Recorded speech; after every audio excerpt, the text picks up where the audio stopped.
Hi, everybody. Welcome to Coach Menachem Bernfeld tonight on this special Sunday night. Thank you for joining us. Tonight is Shir 188, and I just had a long weekend. I just got back, so if I'm a little bit off, just because I'm tired, don't take it personal.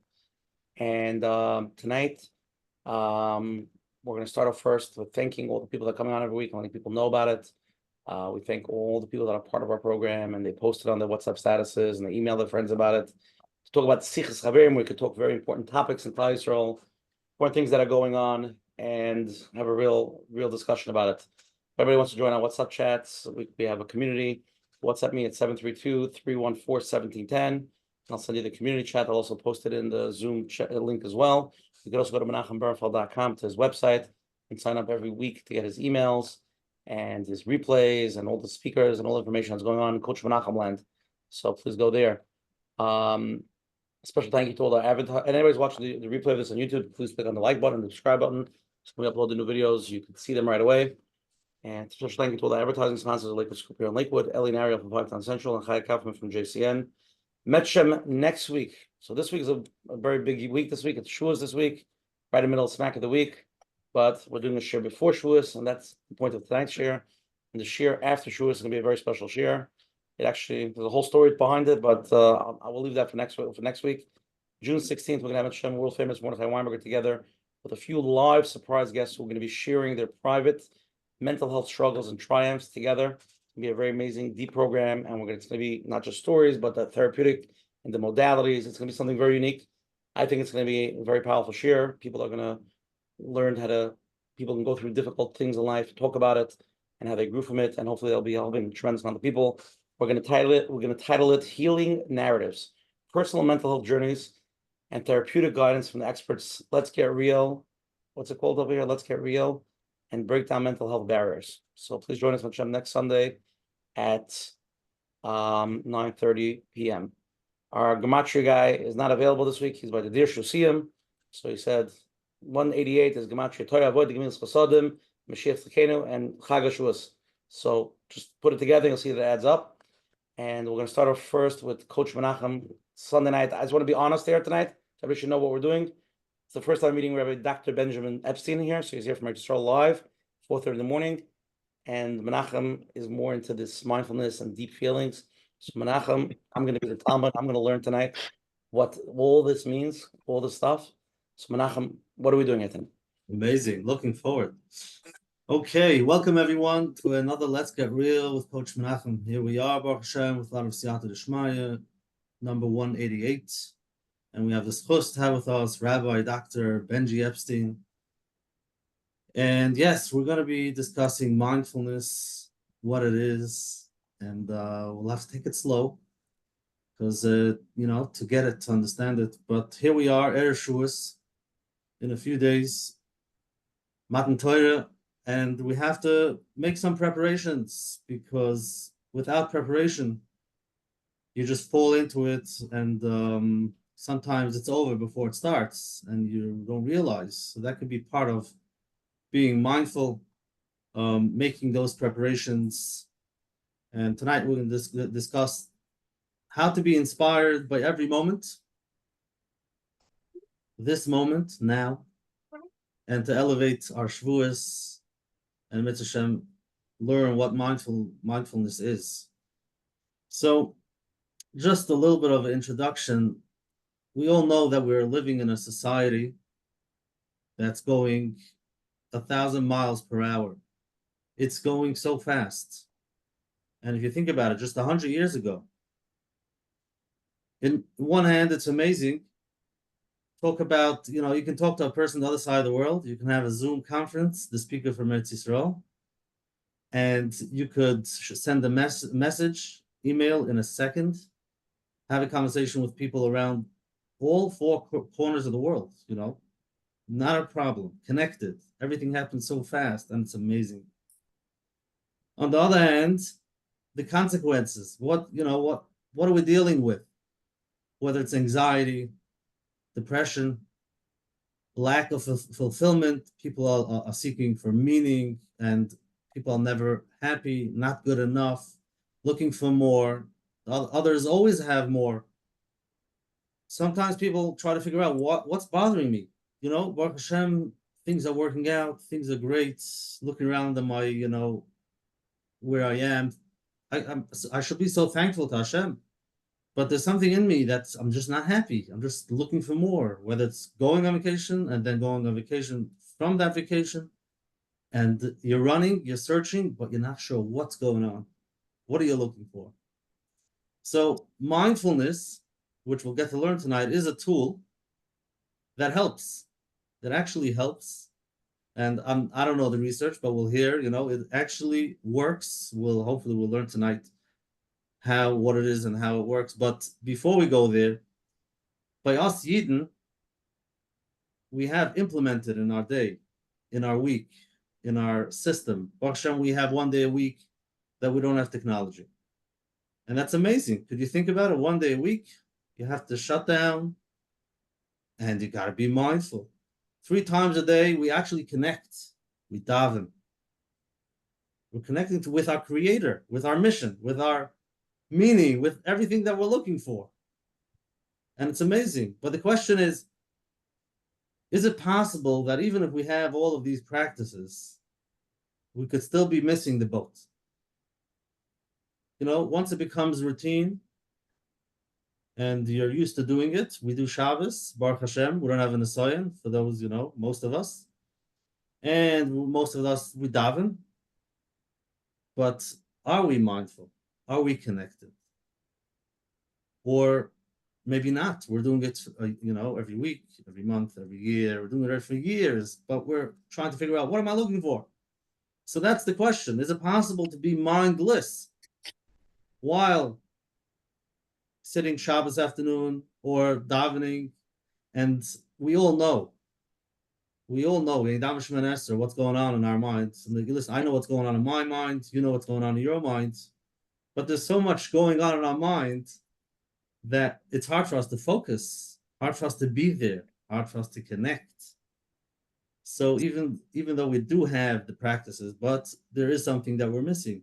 And that's why I'm so happy to have you, Rabbi Dr. Benjamin Epstein, just to discuss with us the basics. Tell us, what is this mindfulness and how should we, what it is, why is it important, why you can't live without it, and how do you do it? So thank you so much. And Let's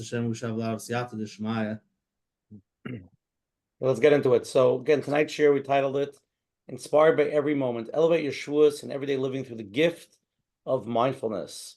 Rabbi Epstein, I'm going to read your bio, and then the floor is yours. And since I know nothing about this, I'm really excited. Such a crazy concept, even. Rabbi Benjamin Epstein, Ph.D, is an expert psychologist, author, and speaker who blends traditional mindfulness-based cognitive therapy, MBCT, Google it, with spiritual acceptance techniques. In addition to his private practice, Dr. Benji leads mindful and psychedelic integration seminars and sessions. He receives his certificate in ketamine-assisted psychotherapy from Sharet Tzedek Hospital. Should have titled that, then we would have had 10,000 people. Dr. Epstein is the author of Living in the Presence, a Jewish mindfulness guide to everyday life, a work designed to provide a practical roadmap to the discovery of purpose, capturing and experiencing some of the benefits of the world to come right now in this world. He has also hosted and produced content for the Jewish Mindfulness podcast Pause. Rabbi Dr. Benji Epstein, Ph.D., floor is yours, and I am listening. Okay. Thank you so much, Coach Menachem, Rabbi. It's a schus to be here. I saw an amazing interview from a real mindfulness guru, and he started off the interview with this big shot from CNN. He says, "Can we just spend a minute or two, just closing our eyes, taking a few deep breaths before we jump in and come into presence, just to really get here? So for just 1 minute, we're just gonna close our eyes and just really, really just be here."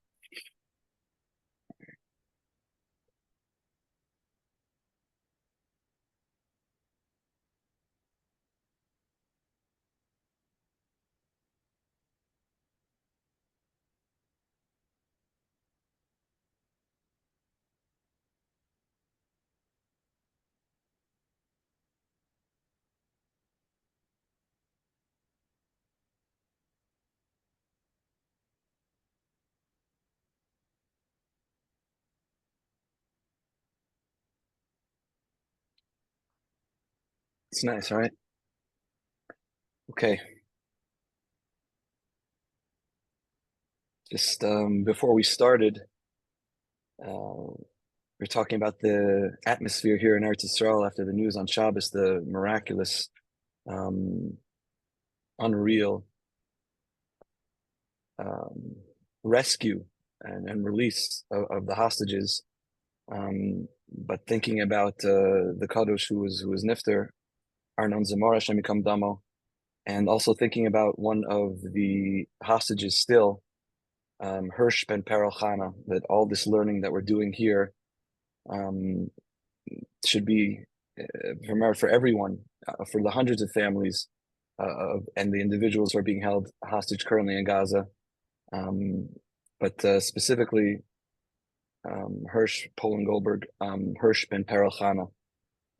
Everything that we're saying today should be a Me'etz Yosher for his quick and speedy release to become home very soon. So we're setting intentions before we start anything. And I think Rabbi, you said a beautiful gematria. So 188 is the gematria again. One more time. I didn't get the full thing, but okay.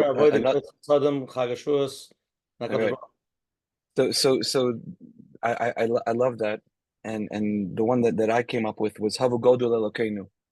Right, Kishem Hashem Ekra. When I call Hashem's name, what ends up happening is Havu Godol Elokeinu, and that's what we're doing right here. The goal is soul. Anytime you didn't get together to share, to laugh, to cry, to bring more Kvod Shemaim into the world, and it's all about connecting to the Shem Hashem, the Yud, Hey, the Vav, and the K, which is known in the vernacular as the Tetragrammaton, which in the name Yud, Hey, Vav, and K, it suggests that the past and the future, the Hove, the Haya, and the Yiyeh are all subsumed right now in the present, in the Hey, Vav, Hey. He is, was, and will be, and it's all right now. So that's what we're connecting ourselves to. So we start off with our intentions, and here we're going to talk now about definitions, because fundamentally, mindfulness is a very simple concept. Its power, its koach, lies in its practice, in our application of it. So the definition for mindfulness that I like to use for myself and my clients was proposed by John Kabat-Zinn, who is the founder of mindfulness-based stress reduction. And he defines mindfulness as a means of paying attention in a particular way. It's paying attention on purpose in the present moment and non-judgmentally. On purpose in the present moment and non-judgmentally. And what this kind of attention does is it nurtures much greater awareness, clarity, and most importantly, acceptance of our present moment reality. And what's really great about what happens when we start to pay attention is that it wakes us up to the fact that our lives are only happening. They only unfold in moments. It's right here and right now. And the flip side of this is if we're not fully present for these moments, we're going to probably miss what is most valuable in our lives, and we're going to fail to realize the possibilities we have for growth and transformation. And you don't need to have a neurodivergent disorder. You don't have to have ADHD like me to realize that your mind is hardly ever in the present moment. It's either rehashing the past or rehearsing for the future. But by being in either of those states, you miss the present moment. And here's what's happening in the present moment. It's the only moment you have to be alive, to make decisions, to grow, to heal, to be there for the people you love, and to show up for our own lives. Or as Jacob Rosenfeld and Ash Cohen sing, oh, this moment is the only thing you know. So if we aren't bringing our attention to it, we end up living most of our lives on autopilot. We are literally lost in thought. The problem for most people is it feels like the moment that we're currently in, the one we're in right now, not this one, because this one's pretty good, but the moments that people are in, it's not really worth paying attention to. It'd be so much better to plan that wonderful future, the amazing times we have to look ahead to. But if you haven't cultivated the ability, if you haven't practiced, if you haven't worked the muscle, then when those moments do eventually arise, those good moments which are coming, are you able to be present for them? And chances are, unless you've cultivated the ability to train your mind to stay in the present moment, the mind is always going to do what it's done, which is look to the future or ruminate, perseverate about the past. But for us, Achenu B'nai Yisrael, for the Jewish practitioner, for the soul practitioner, what I believe and what I'm trying to convince Rav Asher is mindfulness practices help us to really capture, and I think this is what Coach Menachem was alluding to in his introduction, essential Judaism. And what it can do is really assist us in transforming the totality of how we relate to our daily existence. And that's pretty much essentially the book that I was zoche to cultivate, and to sort of cull together from my teachers, specifically Rav Moshe Weinberger Shlita, Rav Judah Michel Shlita. That's really what I was zoche to put it together about. Because according to Yahadus, and this is, I'm happy to hear if other people have different shitas, but from what I understand and from what my teachers have taught me, according to Judaism, the world cannot exist without HaKadosh Baruch Hu's, without God's constant presence and participation. So when we look at it from that perspective, Hashem, God, is recreating the world at every single moment. So that means our invitation to Dveikus, our ability to connect to the Ribono Shalom, to complete connectivity, can only occur in the present moment. So we're about to go up Har Sinai. We're about to re-accept the Torah. Every single one of us was there, and every single one of us will be there again, Be'ezus Hashem, on Tuesday morning. So we're about to ascend Har Sinai, and the idea that I want to speak about for a few more minutes can be the meditation that we can really contemplate on to prepare us for the upcoming day of not only the giving of the Torah, but also receiving the Torah as well. And so much of my own personal avoda and so many of my clients as well, it centers all around this key concept. We're transforming ourselves into vessels, into kelim, to be capable of receiving the Torah in the present moment. And through the practice of what I like to call Jewish mindfulness, which is really just mindfulness, just mindfulness, it's of pausing, we can fully connect to the voice of Hashem in the here and now. And one of the lines that I really, sort of meditate on from the book is the transformative power of the moment derives from the divinity, the elokus, that's residing within it. The transformative power of the moment. All this talk about mindfulness, Rav Asher, this transformative thing of be here now and live in the moment and really connect. It's not about anything, the power of now. It's because there's divinity residing within it. We're not just connecting to the here and now as a nice idea, as a nice psychological concept, because it's true. All these things are very good. If you have anxiety, being present in the moment means you can't be focused on whatever you're worried about. So there will be anxiolytic effects, but that's not why we're doing it. The reason why we are connecting to the here and now is to connect to the divinity that's infused, that's immanent within it and within ourselves. So what this means for us is that unlike other belief systems, we have a fundamental spiritual, religious need to be mindful, because our purpose, the goal, is v'ani kirvas elokim litov. David HaMelech writes, for me and for all of us, what's the goal? Kirvas elokim. How can I be davok to Hashem? How can I be closer to God? And the way to do that is through being aware, through connecting with present moment awareness. And Yahadus, Judaism, is a path that helps us to wake up to our lives, but it also, like Coach Menachem was alluding to, it demands that we remain attentive to what we're doing.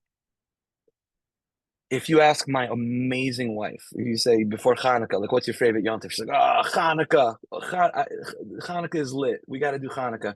And then you call her right before Purim, and she'll start giving you this whole spiel that Purim is her favorite holiday. So like, someone's like, well, I feel like, so if you ask me, so for my wife, every Yom Tov is the best.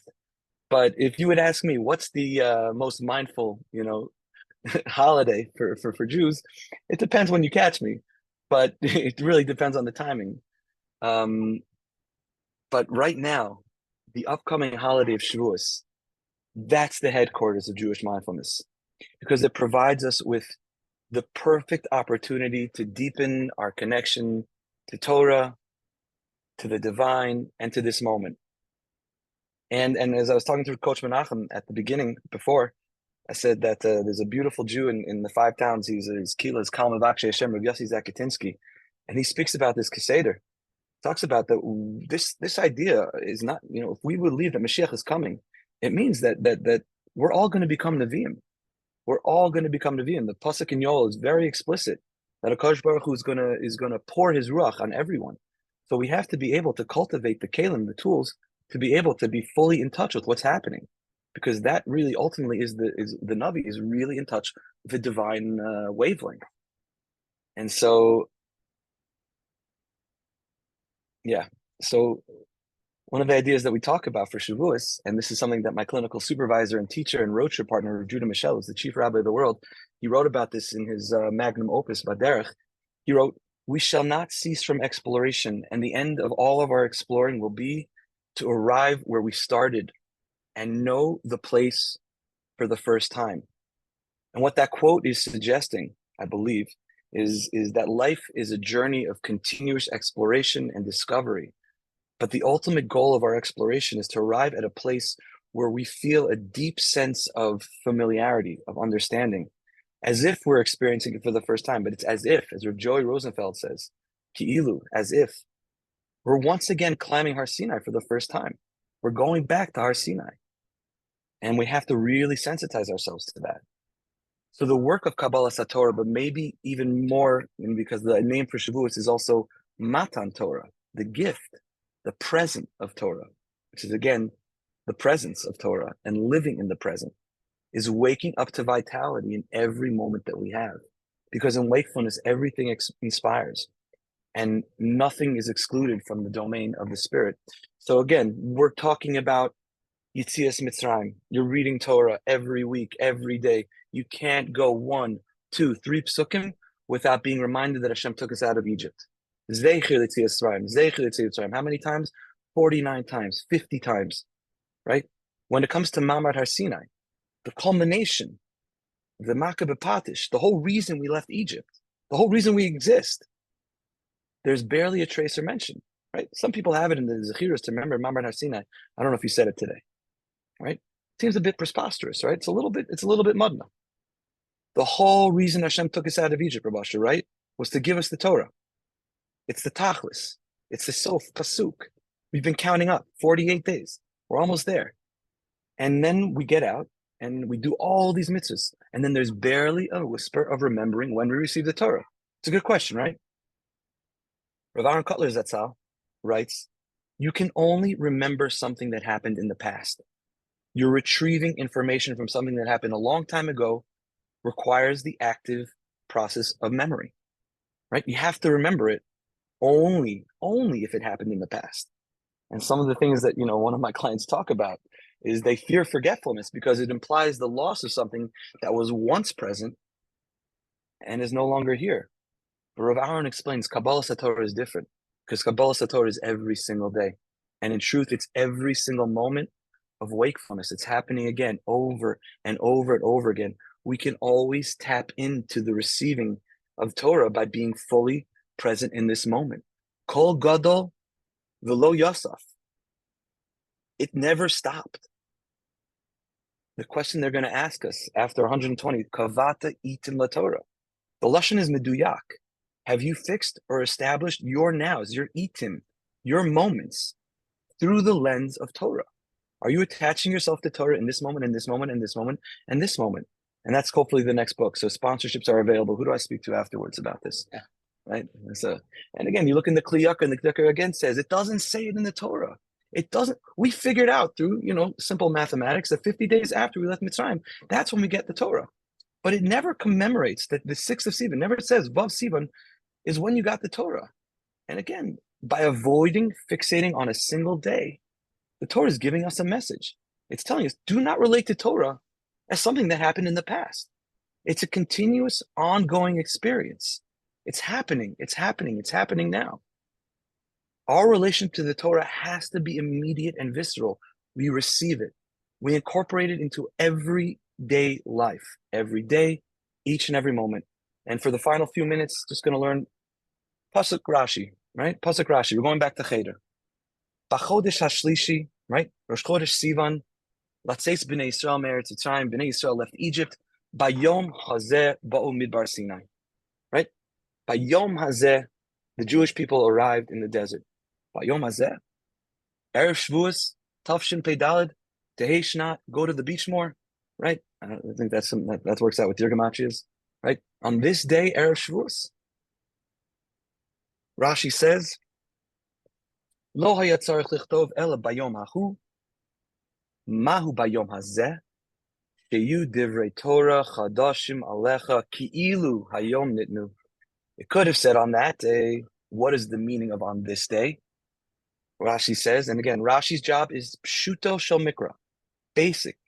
You're basic. Keep it basic, the basic pshat, the literal meaning of the text. The words of Torah shall be new to you as if they were given just today. Rashi is emphasizing that fact that it says this day, not that day, because that day implies event that happened in the past. This day implies that it's happening right now. So can you imagine what a radical transformation would occur in our lives if we fully realized that precisely at this moment in time, you, me, we are actively receiving the Torah from God. And that's the nakuda that I want to take for myself and maybe for anyone out there listening for now and maybe for the rest of our lives. Because if you can just pause and imagine the radical transformation that would occur in our lives if we fully realize that precisely at this moment in time, we are actively receiving the Torah from Hashem. And just as Hashem is recreating the world from afresh, moment by moment, every single day, we are tasked, our avoda is to recreate our own personal world on a similar basis, always looking for renewed inspiration, receiving the Torah into our lives that is as fresh as the day it was given, because it's all happening right now. It's all right now. So thank you again for allowing me to be here. And b'siyata d'shmaya, we're opening the floor to gematrias and questions. Okay, amazing.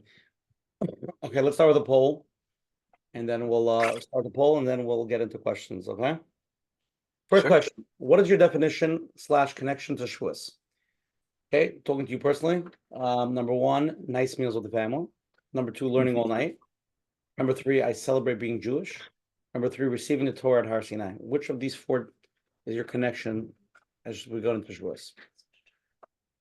Number two, what are your thoughts when you hear the word meditation? Number one, I'm excited to learn more. Number two, it's taboo to me. Number three, is it a Jewish thing? Not my Messiah. Or number three, I don't have time for it. Number four, I have no idea what it is. Number five, I'm sorry, it's 5 answers.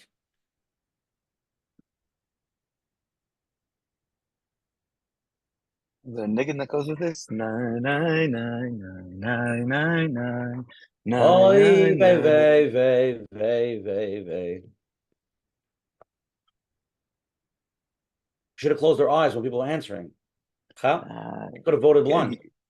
There's a story about the Lubavitcher Rebbe, one of the Hasidim. Somebody was like from like went to a different. He was around. I don't know what the expression is, but somebody who was connected to all Hasidus, and he ended up by being by the Lubavitcher Rebbe.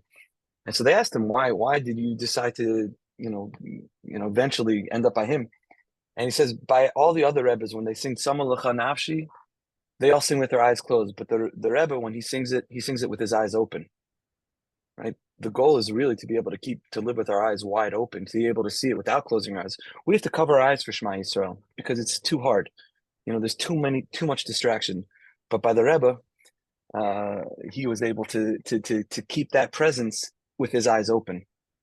So ultimately, we're trying to recreate I like that. Okay, let's get to the answers. We're going to share with everybody the answers. Very interesting. Okay. First of all, number one, the first question is most people's connection with Shavuos.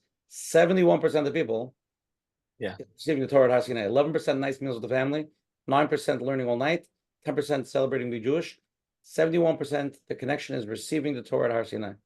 So Yeah. I don't know what that means actually, to be honest with you. I know 71 people are saying it. What does that mean? That means that's your connection. I don't know. Any comment on that? You want me to comment on that? Yeah.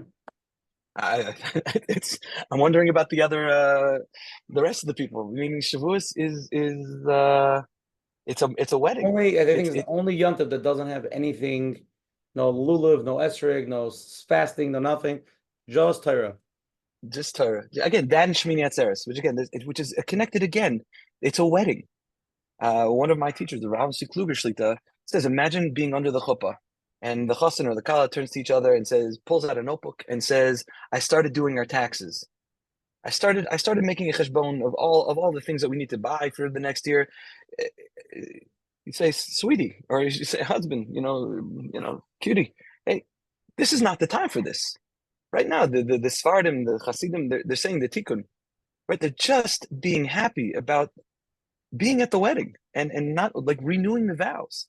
And we're deepening our connection to the fact that this is Asher Bachar Bana Mikol Amim V'Nasan Lanu Es Torah So. And we see Baruch Atah Hashem, no Sein HaTorah in the present tense. No Sein HaTorah. Meaning, what does our life look like because we have Torah? And if we can really sensitize ourselves to that, it changes everything. Because, as Coach Menachem again alluded to, we could get stuck. Even if you're dressed in the most Hasidic garb, you could be stuck in some avoda that you were doing for the past few years, and it's lost its time. On the outside, it all looks the same. It's all about our intention. It's all about our attention as well. So receiving the Torah at Har Sinai, what does it mean for you on a personal level? Everyone heard Hashem's voice. It's a fundamental yesod in our emunah. It's the reason why do we believe in Torah? Like, why do you believe in Torah? I can't see anyone because I've got this pole in my face. How do I move this pole? Why do you believe in Torah? Maybe that's a poll question. But there were 3 million people standing at a mountain, and every single one of them heard Anochi Havai Elokecha. Every single one of them heard it. There was no, and Tzadok says that they heard it in their own voice. What does the voice of Hashem sound like? It's their own voice. They heard it. They heard the Kishkas speaking to them. And that's can we get there? Well, we could aspire to get there. Like I said, we're going for Nevuah.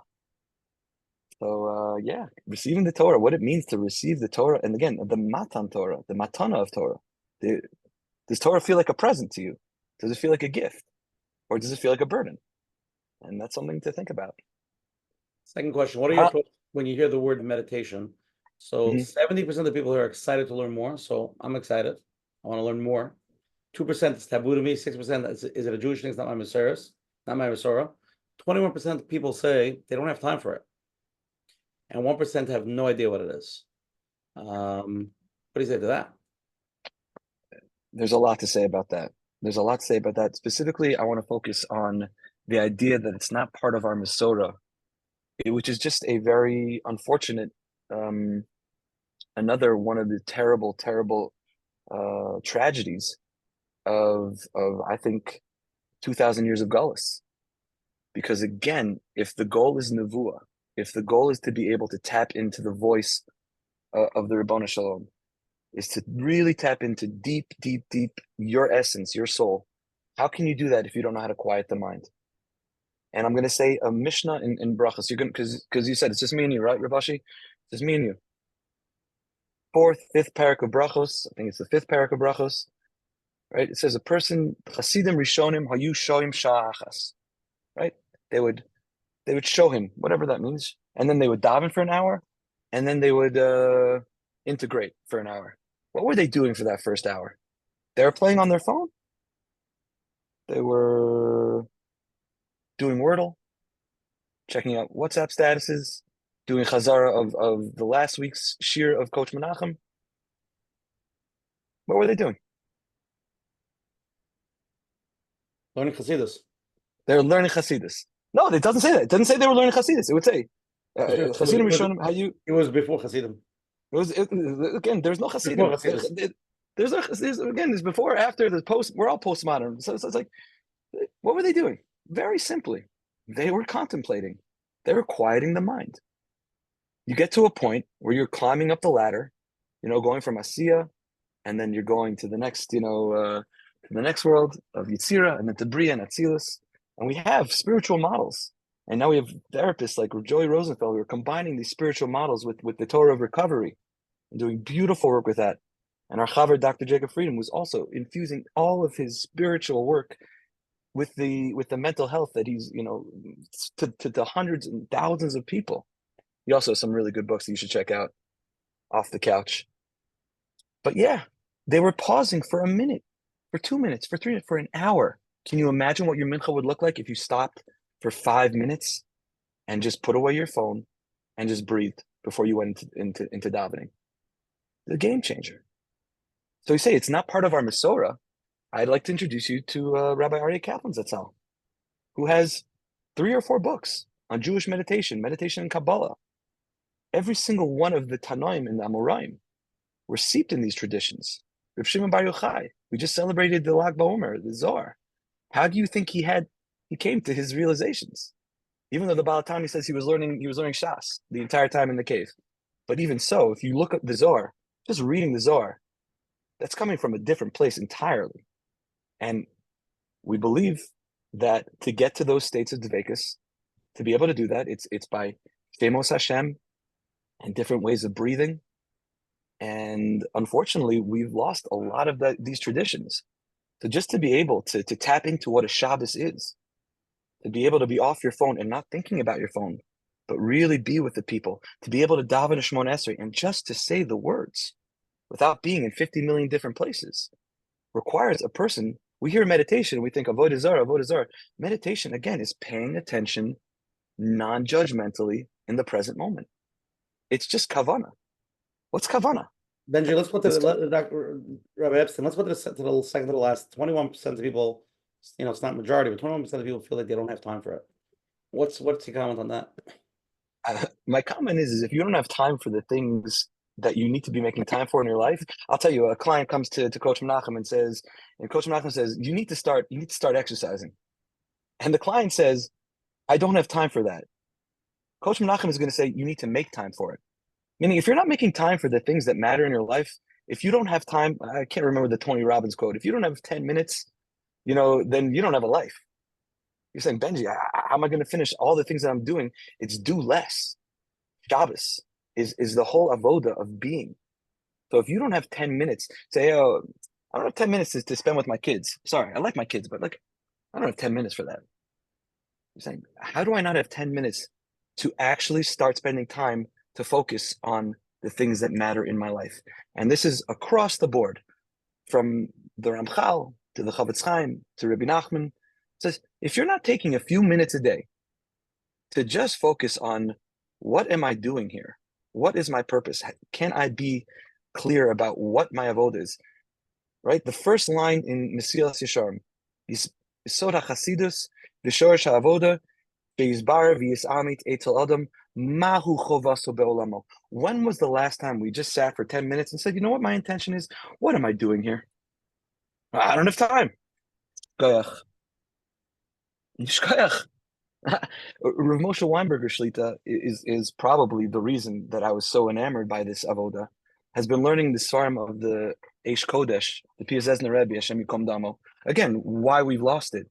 And one of his chaburas that Rav Weinberger learned 30, 40 years ago is something called B'nai Machshava Tova, which was a little pamphlet that was like for only the cool kids. Like you couldn't be in the club. Like he very much made it very exclusive of B'nai Aliyah. This is in, in between World War I and World War II. And Weinberger, when he's learning this madrich for a person to be able to start doing meditation, he says that a person who doesn't do this, he said this language. I remember it was such a harif language. He says, a person who's doing this looks at other people who are doing this and just looks at them and say, what are you thinking? Because once you've tasted this, how can you be running, and you have never paused and asked yourself, what am I running around for? If I don't make the time to consciously pause and ask myself the questions that are sometimes very difficult, Mahu chavasi ba'olami. And the answer should be constantly changing. But to start to live with that, you say, I don't have time. I don't have time to eat. If somebody would come to you, Coach Menachem, and say, I don't have time to eat, you'd be worried. I don't have time to breathe, you'd be worried. I don't have time to do any Torah mitzvahs, I'd be worried. I don't have time to take 5 minutes and just stop in the middle of my day, to just breathe and recalibrate what I want to be focused on, where I want to be bringing my attention, where I want to be bringing my focus to. It could help with productivity also. Somebody should stop for a moment and see, what am I busy with from when I wake up to when I go to sleep? What are you so busy with? And let's sit down with that for a minute. Usually it's being busy doing things that are not so important. And the important things you push off for tomorrow. So what you realize is that you're not really, it's not like I don't have time. I don't want to have time. I just want to keep busy. Because if I stop and I take 5 minutes pause, stuff come up. And maybe Dr. Benjamin can talk about it. Things come up. It's not easy to stop. It's not easy to actually sit for 10 minutes without your phone. Very hard. It's a muscle. It's a muscle that we've unfortunately let it atrophy. We've let it atrophy. We have not allowed it to cultivate and to deepen, and we suffer because of it. I have clients who take their phones into their bathroom because they can't be alone in the shower. They can't. They need music, because chas v'shalom, to be alone with your thoughts, which is why so many people struggle before they go to bed, because you're forced to stop. And once again, we have Shabbos to train us. And nobody feels pulled to their phone on Shabbos. Everyone, and you ask anyone, it's like, it's a machaya. And then right after Shabbos, you're back on. Tzarachin. It's a really big question. Okay, and sorry. Yeah, I'm sorry, yes. Yes, I just want to get into a lot of questions, but we're really going to get into it. A lot of questions. We're going to get into it. I've got, Shabbos isn't for another 3 hours. We got time. I got to wake up early tomorrow. I have a trip. You got another trip? You just came back from a trip, I heard. I know. Oh, the Russia needs to sit still. You got to sit still. Oh no, that would be bad. That would be bad, right? We have this. The doing nature is almost a form of violence to ourselves, and a Kadosh Baruch Hu recognizes I actually want to get into it. I'm going to get getting into it. Okay, let's go to the first live question. You're on. Ooh. Yeah, hi. Hi, you hear me?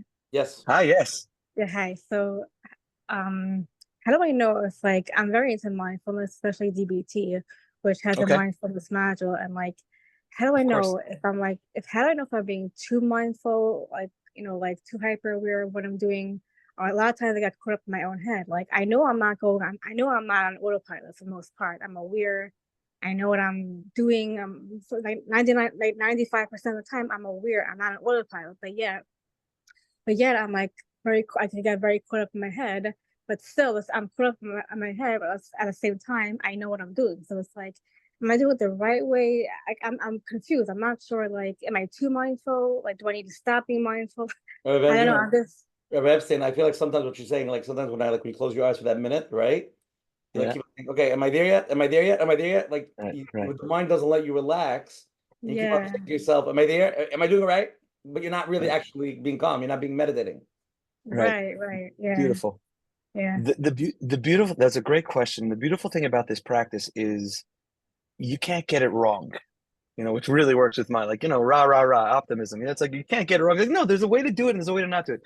It's, once again, paying attention non-judgmentally in the present moment. If you notice that your mind has been caught up in anything, it could be the most beautiful fantasy in the world. It could be the most weird thing you've ever thought of. It doesn't matter. The magic moment is when you notice it. The magic moment is when you notice it, and then you bring it back to the focus of your attention, which could be Shemona Esrei. You're davening Shemona Esrei, and you could have been lost the entire time. You get up to the last bracha, and you say, "Oh, I've been in Leipzig this whole time. I've already been on my vacation. You're sitting in Shachas, you're already on your vacation, Rabbi, right? So you're there. So what do you do in that moment? And in that moment, you take that deep breath and you bring it back. It's just your mind wanders 100 times. So if you're saying, am I being too hyper aware? That's what we would call a thought. You notice that thought and you bring it back to whatever it is you're meditating on. Does that make sense, Sarla? Yeah, could be if I'm questioning if I'm being hyper aware, and like I'm having like the metacognition, like Metacognition, right? I'm thinking about the thinking. Exactly. And again, we can notice that. And the fact that we have that ability to notice it helps really, again, when you're working with yourself or working with your clients about how that cognitive diffusion is where you're not actively fused with that thought, which gives you the flexibility to be a little bit more responsive to those thoughts. Because sometimes when we're not paying attention, we're down that thought rabbit hole. We've already taken that, say, a person who is struggling with addiction, that taiva, that urge to take that drink is already equated with, I feel like, I have to take that drink already. And so noticing that, not judging yourself for it, right? You have the opportunity in every single moment to once again be kind to yourself, not judge yourself for not being amazing at meditation, because we all decide that once we meditate, we're not only just going to meditate, we're going to be the best meditators. We are going to mamish achieve dvekus and equanimity and peace of mind. And it's like, it's just not the nature of mind. The nature of mind is to be all over the place. And Chazal recognize that. If you go to any mashpia or rebbitzin and you say, in the middle of Shmona Esrei, I had this crazy thought that I wanted to speak Lashon Hara, every single one of them, with a little seichel, hopefully, would say, just ignore it, right? That's not, that your brain is constantly schwitzing out thoughts. That's not you. That's not who you are, be'emes. So you don't get stuck. Like, I'm right, hyper aware. Yeah. Yeah. So another aspect is that, like, let's say I'm on the Coach Menachem on Zoom, and like I say I get a little bit spaced out or a little bored, then I go to WhatsApp, or like let's say I'm multitasking, doing different things, but I'm aware of what's going on. Is that mindful, or is that like I don't know, like I'm not even sure how to phrase my question, but like I'm aware, but I'm not like Aware that I'm not aware. Being Yeah. multitask. No, I think that lichatchila, and especially if you're of the male, if you're there, you cannot multitask. So that Hakadosh Baruch Hu did not. What my wife has told me is that she is able to do that, but she might be a completely different bria, she might be something completely different, superwoman. But I think that if you are saying, I'm choosing to listen to Coach Menachem, and then your phone dings and you instinctively look to it, that's not mindfulness. But if you're in Coach Menachem, you're saying, I want to check my messages. So then I'm making that choice to move to the messages. The same thing if you're sitting in meditation and the practice or the instruction beforehand is to not move. But there's like a really, really, really, really like itchy feeling that you get the second the person says, don't move, which is what it always happens. So the question is, can you sit with that for a little bit? And if it's Right. driving you crazy, then you're actively picking up your hand and noticing that. Because again, ultimately, I don't believe that the multitasking can be done in a mindful way, but it's more about where you're bringing your intention, and are you doing it intentionally? With like saying, I'm choosing to stop listening right now, and it's okay. I'm choosing to keep it in the background, but I'm really focusing on my WhatsApp right now. Does that answer your question? Yeah, I think it's all about the intention, and if I'm pausing mindfully, or if I'm pausing mindlessly. Exactly. Beautiful. Yeah. And another word, non-judgmental, is very important, because if you're sitting there and thinking, am I doing it right? I'm not doing it right. I'm not doing it right. So you're judging yourself. But if you realize it's just a thought, so am I doing it right? Good question. Am I doing it wrong? Good question. And you just stay there. Don't judge. It is what it is. Or notice the judgment. Notice the judgment. Chazal say, "Have you done it's called dam lekav schus," or alta dinis chavercha shetegil lemekomo. They don't say don't judge. He says, notice that you're judging. Notice that you're like, oh, this is judgment. This is a judgment. Like, and sometimes someone will be like, well, it's true. I'll be like, that's fine. It's like, it's your story. You're creating a story in your mind. What's really true? What's emes lamito? That's havada shmokein tilaso. That's the emes. But everything else is subject to your nature, to your nurture. And as soon as you notice that a lot of your stories is being projected to other people, on other people, like, I just don't want that person to think. It's like, don't worry. You don't have to worry about that anymore. Or you can notice that you're worrying about that. But to not be judgmental, when you start this practice, one of the first things you'll notice is how judgmental you actually are. Because you're starting to realize, like, no one's being mindful, no one's being thoughtful, everyone is living in their head. And it's just like, hey, notice that. You're saying just by noticing it, you can start to, it's like, say, one of my teachers said to me that, like, mindfulness doesn't solve any problems, but it helps dissolve a lot of problems. They just become a little bit more diffuse. Yeah. Okay, thank you so much.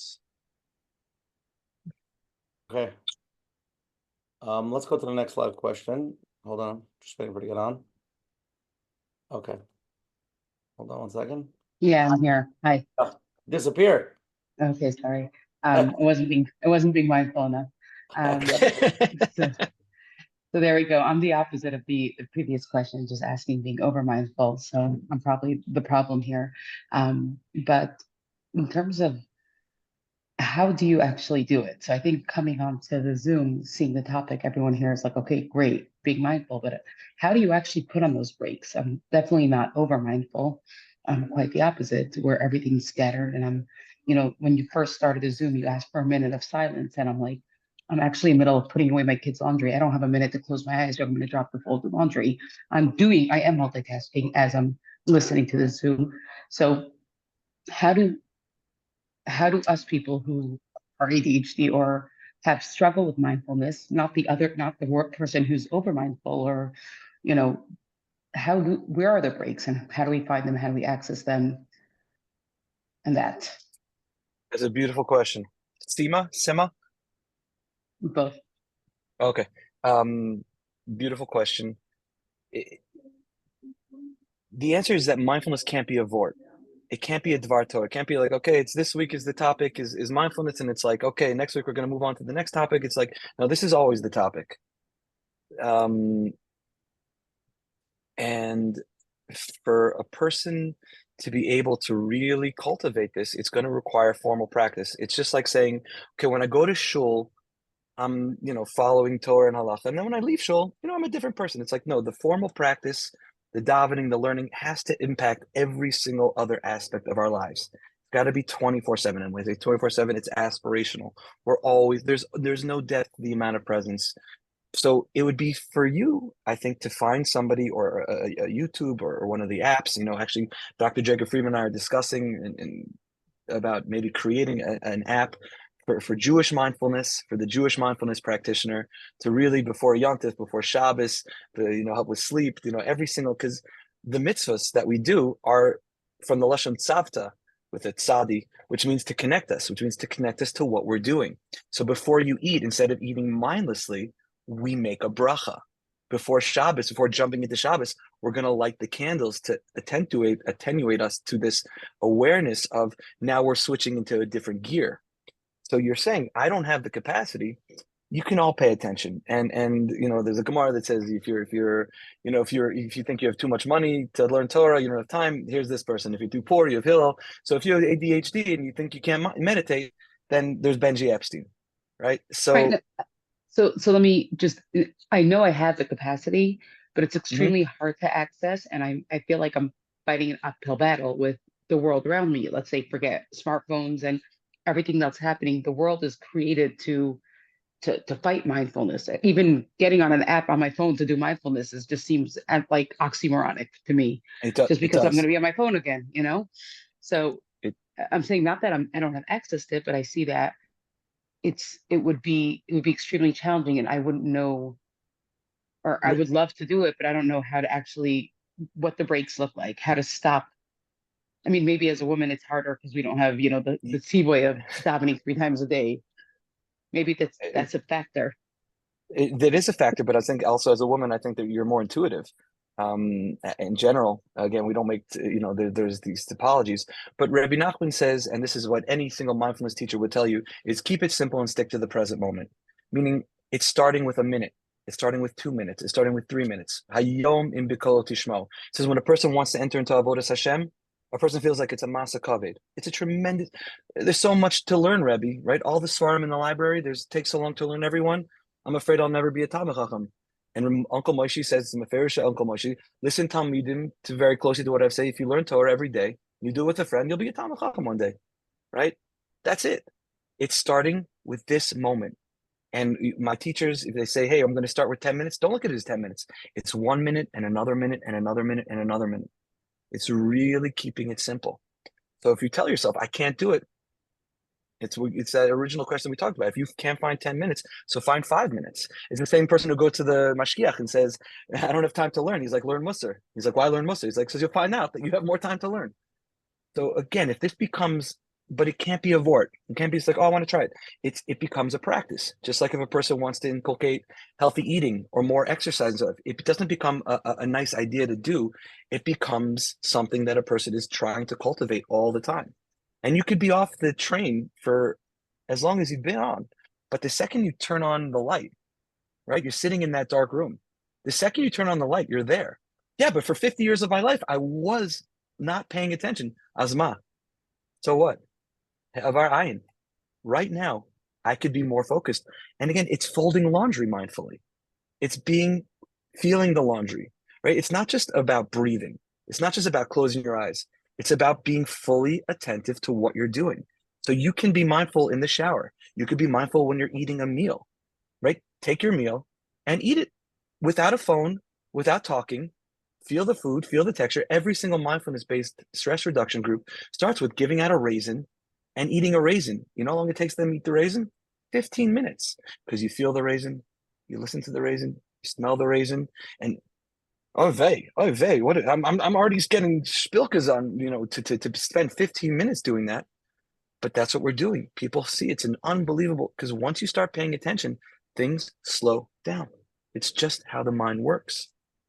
So noticing the self-limiting beliefs, and then it's saying, when I do laundry, make the l'shem yichud. Right now, I'm folding laundry, so my kids have clean clothes, and that's it. And I'm being mekayim the mitzvah of v'ahavta l'recha kamocha. It's beautiful. Set the intention and then do it. Thank you. Okay, let's go to the next question. Hi there. Thank you for taking my call.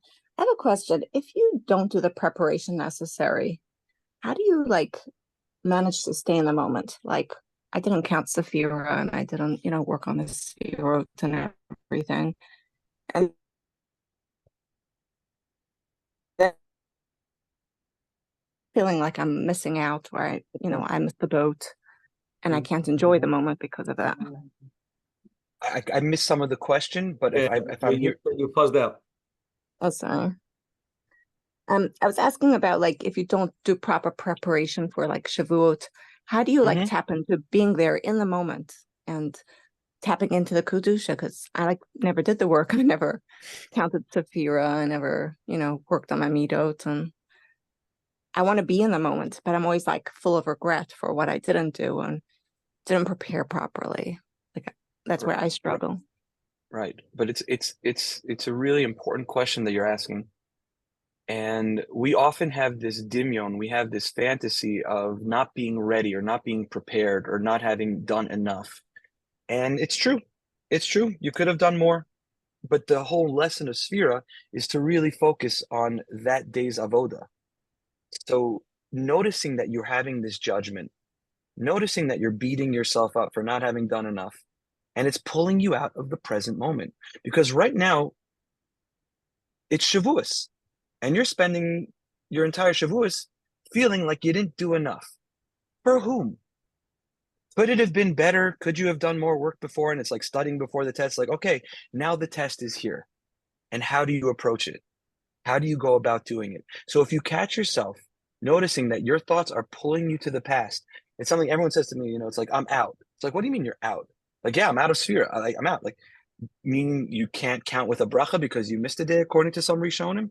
Doesn't mean you're out. It means you just count. You say today's the 48th day and you did the mitzvah. What's your avoda to be focused on right now, Deborah? That's the question you want to be asking yourself over and over and over again.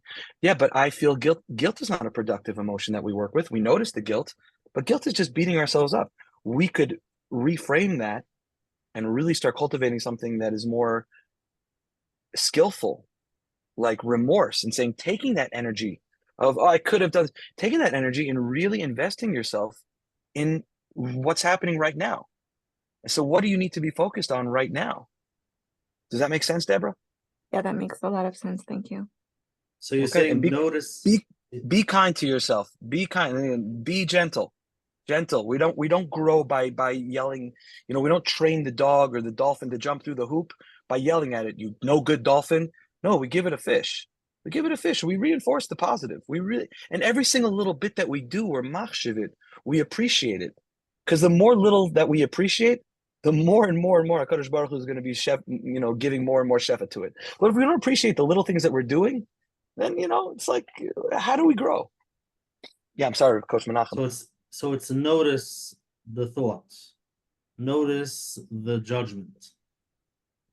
And you're saying it could be it's true that I could have done more. However, where am I now? In the present moment. And we have 2 days left to work on our midos. Could I work on my midos in 2 days? Well, maybe not to perfection, but I could do something. So it's really 100%. It's really being in the moment.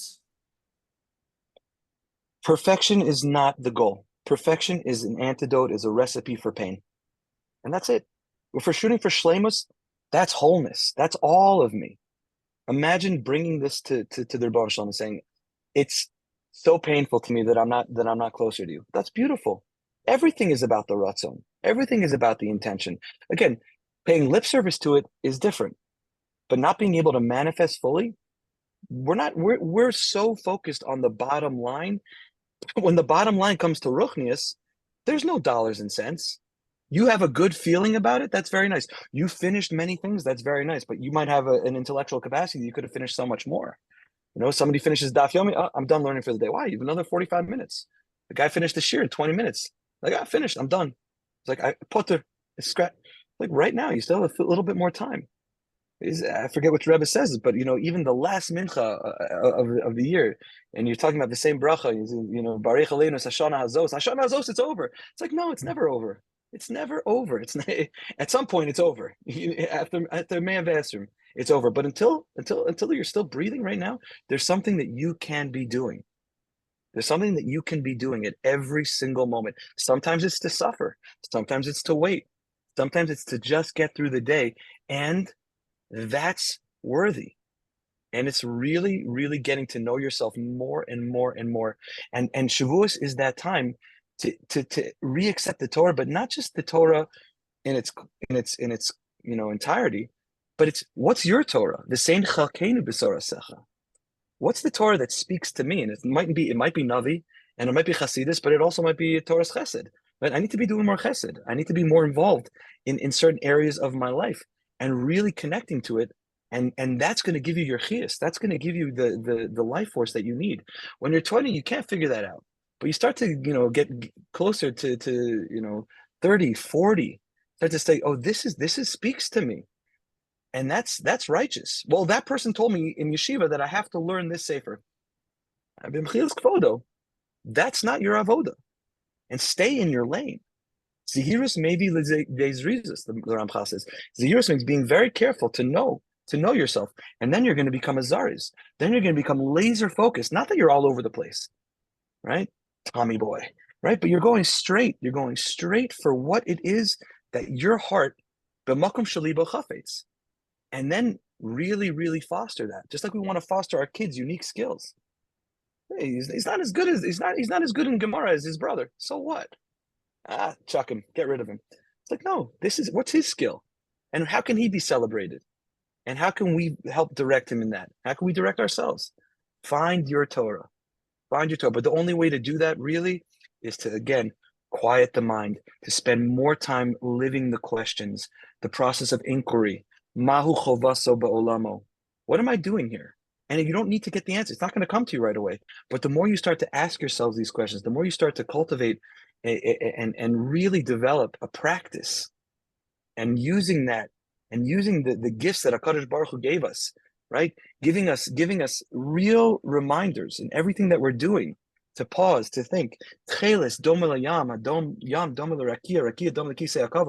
we're all trying to connect back to Enol Milvado, to get back to that voice that we believe is still being spoken. Anochi Havaya Elokecha has never stopped. And Rav Shimshon Pincus says, It's not like the medrash.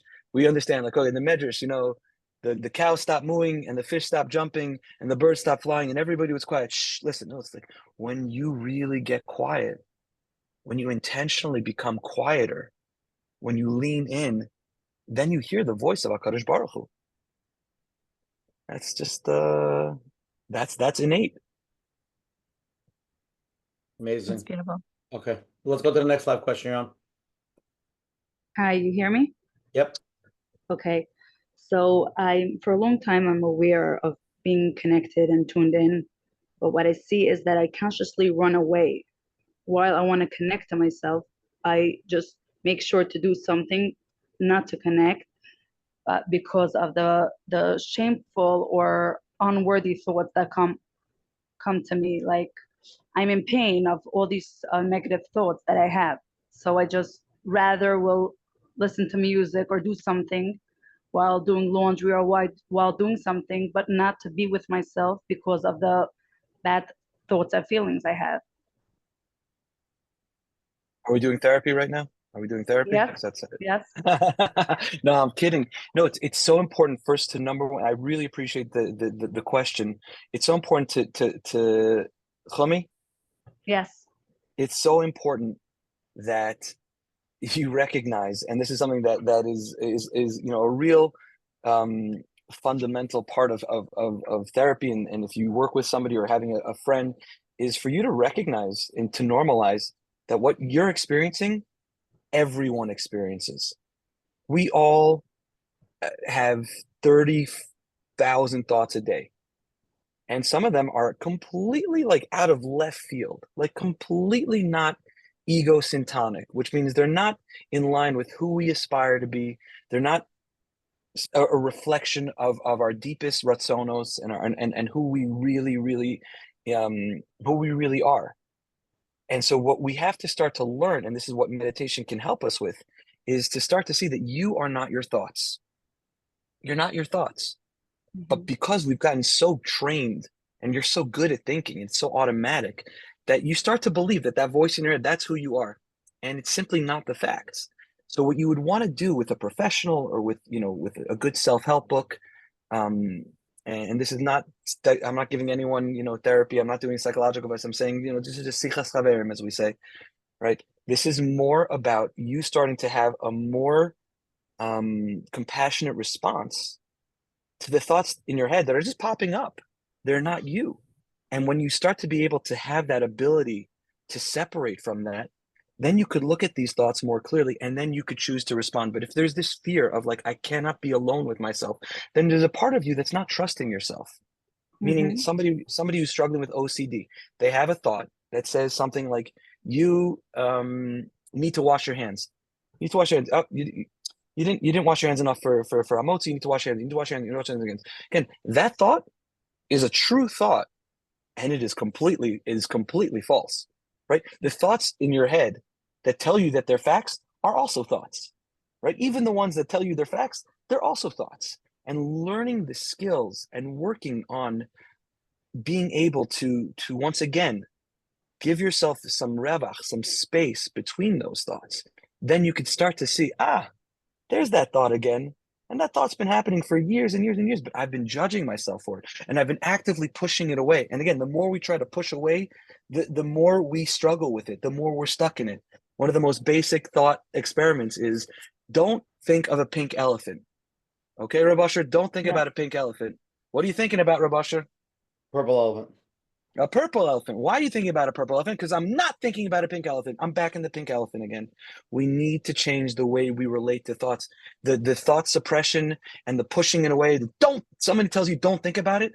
That's not going to be the skill. They asked the Baal Shem Tov. They said, when Rabbi passes away, who do we get to replace you? He said very simply, because we heard about this guy. He's a big deal. It's a different town. He says, ask him if you can get rid of machshava zaros, foreign thoughts that are distressing, like you're talking about, Chumei. If he says, I can get rid of them, he's a charlatan. Don't believe him. Right. Okay?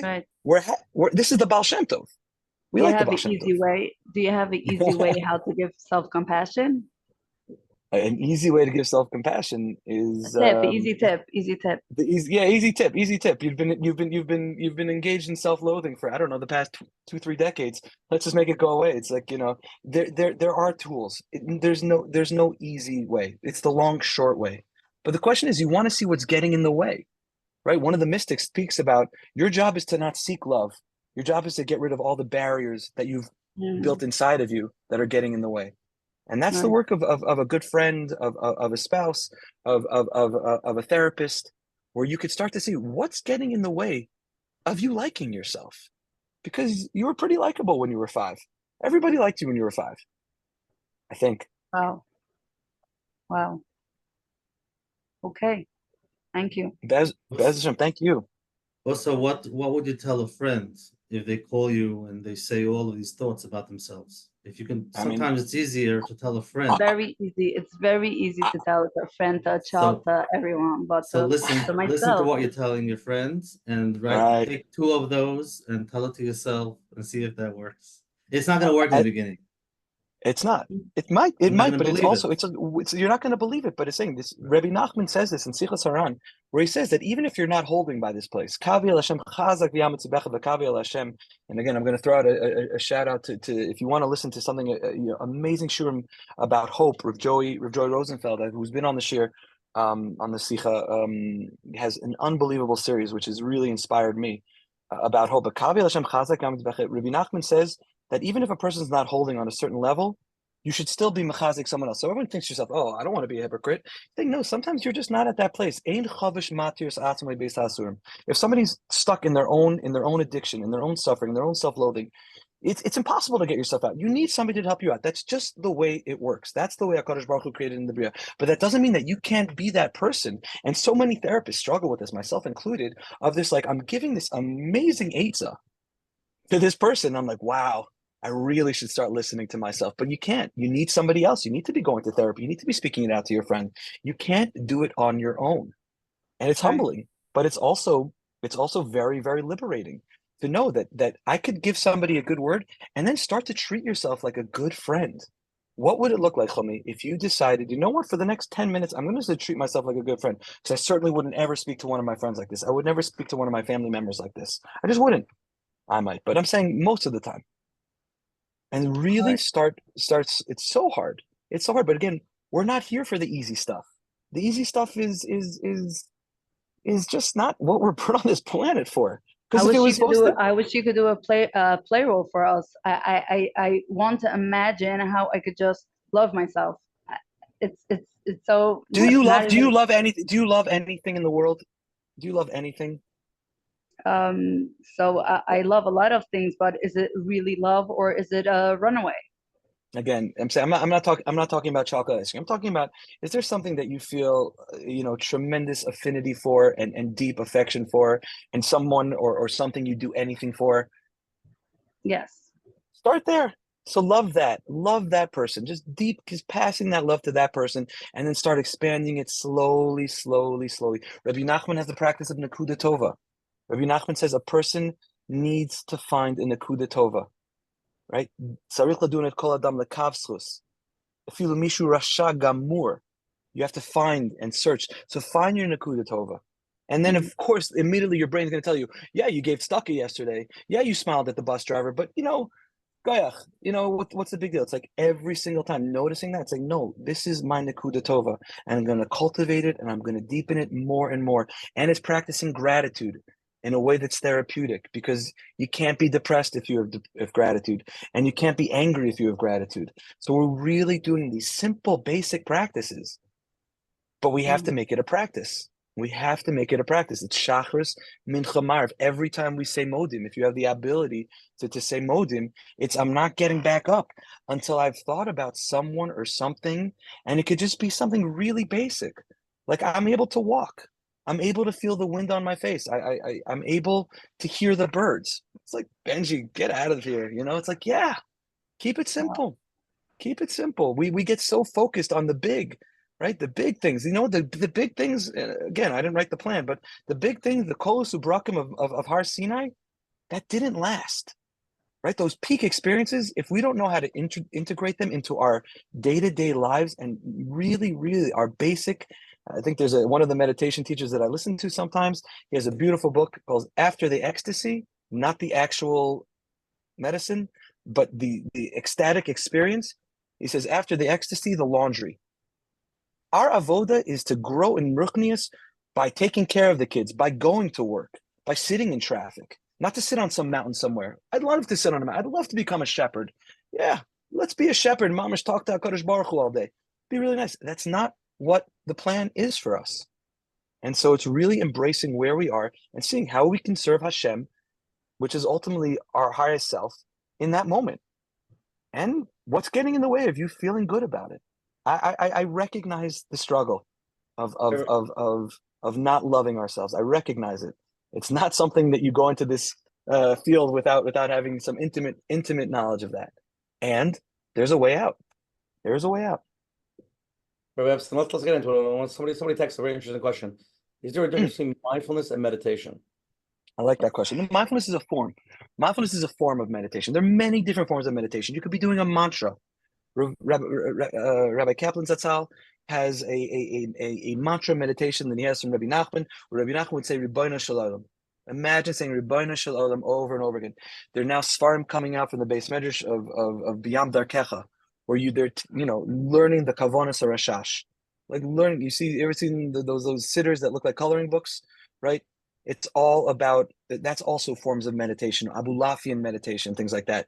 But so mindfulness is a particular form of meditation. You could say like Lahavdil, kids, they're not meditating, but kids are mindful, right? Because they're just in the moment, right? They're doing whatever they're doing. They're not judgmental. They're not thinking, does this look good? Does this dress make me look, different? It's like, so we want to be able to tease that out.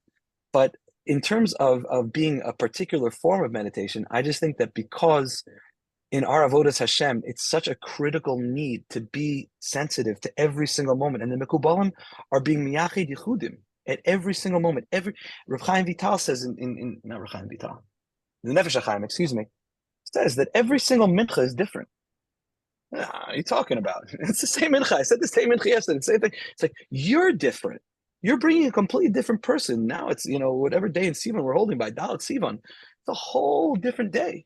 You're a whole new person. And if we could live with that beginner's mind, if we could live with that ability of Ischachus, but then it's a completely different avoda. So again, mindfulness is a form of meditation, but there are many forms of meditation. And a person should find one that's Shava L'chol Nefesh, that works for him.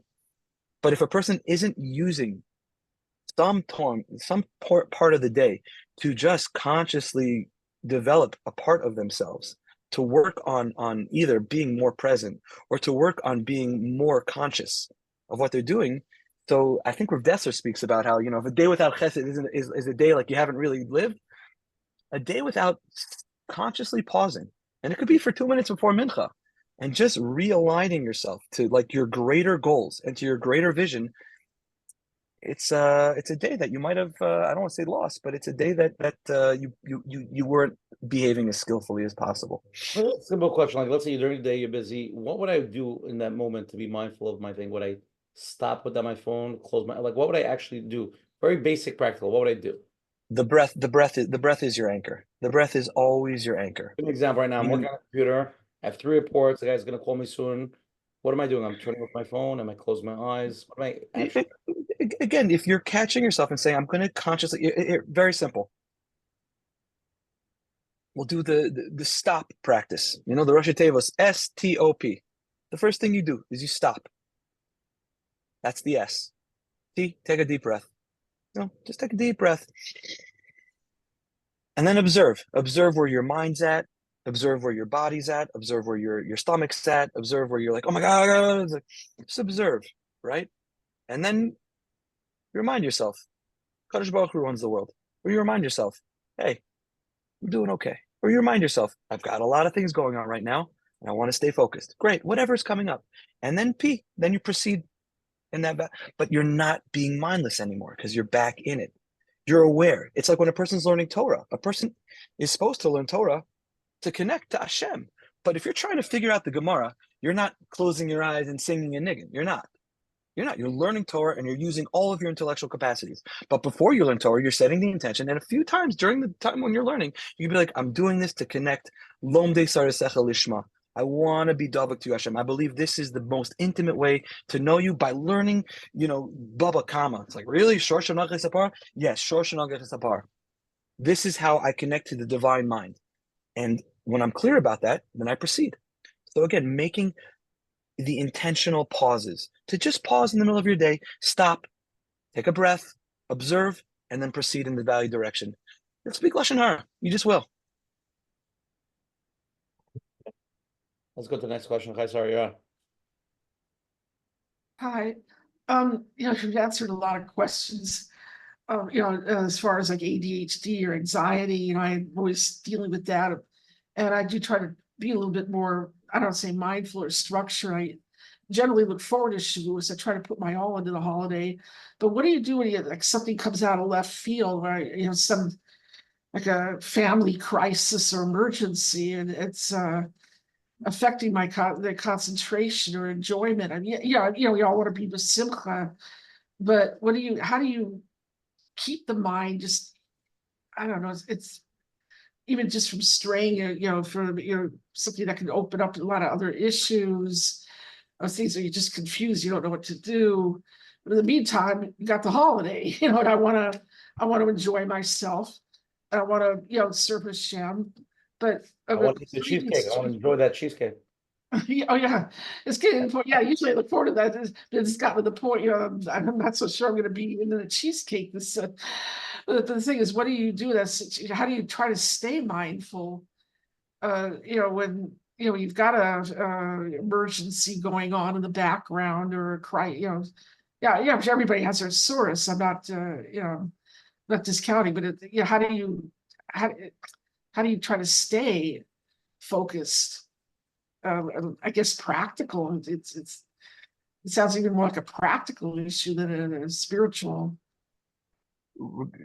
It's a great question, and the real practice is going to be, the intentionality leading up to it. How things play out ultimately, it's out of our hands, because it's a crisis. You didn't plan. That was not on the Shavuos menu. The crisis was not what, but it's also knowing that things are not going the way that I want it to go, but they're clearly going the way that he wants it to go. Mm-hmm. And when I'm remembering that, saying this is happening right now, or right now it's like this, and it's finding your mantra, and it's finding your intention, meaning my intention, this Chag, before I go into it, is not just to enjoy the cheesecake and to savor every bite, but also I'm not going to raise my voice. And one of my teachers says, if you think you're enlightened, spend a week with your family. The family is able to bring up a lot of stuff, right? Family can bring up a lot of childhood wounds and traumas and things of that nature. So if I know that going in and I'm preparing myself, I'm going to say, hey, when I feel myself getting a little bit more dysregulated, I'm going to just take a break, or I'm going to just remind myself of, what's my keyword? My keyword is Shavuos. My keyword is cheesecake. My keyword is Torah, whatever it is. And we're going to get hooked at some point. At some point, we're not shooting for perfection. We're really just noticing that moment when you found yourself like, oh, I lost it. You can get it back. It's like, oh, I've been yelling at my kids, or I've been yelling at somebody, or I've been frustrated at myself for 10 minutes. And you notice that. And you can say, okay, I'm back now. You lose it, you get it back. The goal is not to lose it. The goal is really to get it back, faster than the last time. So if you can catch yourself before, but really setting that intention before Chag, say this Chag, I want to be present. And using some sort of way of reminding yourself, looking at the Neros, right? Looking at the flowers that you set up, using some sort of anchor, taking a few deep breaths to allow yourself to do it. Because it's happening. That's the real big yesod is. I remember one Lag BaOmer, I was like doing this, like, shaking my head, like really just like grabbing my head, and like and my wife turns to me, she's like, you okay? I was like, are you okay? And I just said Lag BaOmer, and she's like, fantasy world. Because I thought that me stressing about it beforehand is going to make it more visceral, make it more real. It's like, this reality is happening? Can I be open to it? Can I stay open to it? Because all of this is based on faith. We believe. So your faith is really what's making this happen. If you say, hey, did Hashem really give the Torah? Does it really? No, it's like, I believe with 100% emunah that we got the Torah. And then HaKadosh Baruch Hu says he's giving us the Torah every single day. And Shavuos is our time to rekindle that connection. So I'm at the wedding and it's my best friend's wedding. It's my wedding. It's my wedding. It's your wedding. And you're getting caught up in the fact that like the flowers don't look the way you wanted them to be. It's like, wait a second, I'm getting focused on a peripheral. Bring it back to the wedding. Bring it back to what's really true. What's really happening Rabbi, right I want now. to clarify something. So let's say somebody tries to be mindful and then a crisis happens. Crisis happens. Yeah, it's like forced gaiety. I don't like forced gaiety either, It's the point is that you accept that this is what Hashem wants from me now. So you're present that this is what I'm dealing with now, and not living in, okay, I don't want to focus on it. I'm focusing on right now. I'm dealing with something that I don't want to deal with, but it's in front of me. I have to be mindful of that. It's a madrega to be able to cultivate an ability to say yes, but that's what the tzaddikim, and that's what I believe. The idea of Vayas, Cain, Aaron is like Aaron showed up every day. Cain, okay, this is how you want it. This is how you're going to get it, right? I don't want this crisis. And it's saying your wants, your preferences are getting in the way of what Hashem wants from you right now.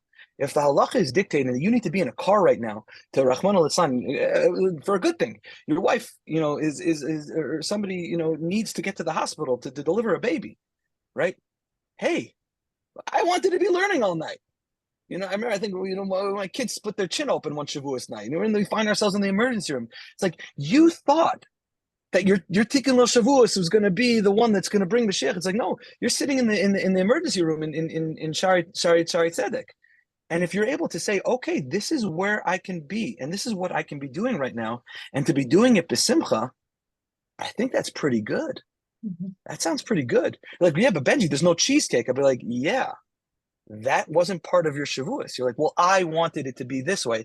And then you're probably not serving Hashem. There's probably something that's getting in the way. And if you really want to be, Mekabel the Torah, and you want to hear Anochi Hashem Elokecha, it's like, okay, I'm going to be Mamlech Hashem right here in this moment. I don't think there's a greater joy. I don't think there's a greater nachas that you can bring to your Creator. Thanks. I'll keep that in mind. Yeah. Bezrat Hashem, me too. I don't want to be bless me that I keep that in mind too. Yeah, I don't want to be demoralized. Okay. Yeah. Rabbi, let's go to the next question, okay? You're on. Okay. I have ADHD, OCD, and anxiety. I'm doing not too bad for it. Let's put it that way.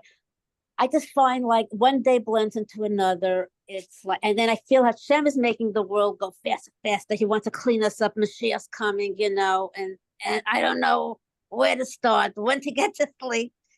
It's nuts, and I can't wait for Shabbos. I go, wow, I'm here to connect with you. I can't wait.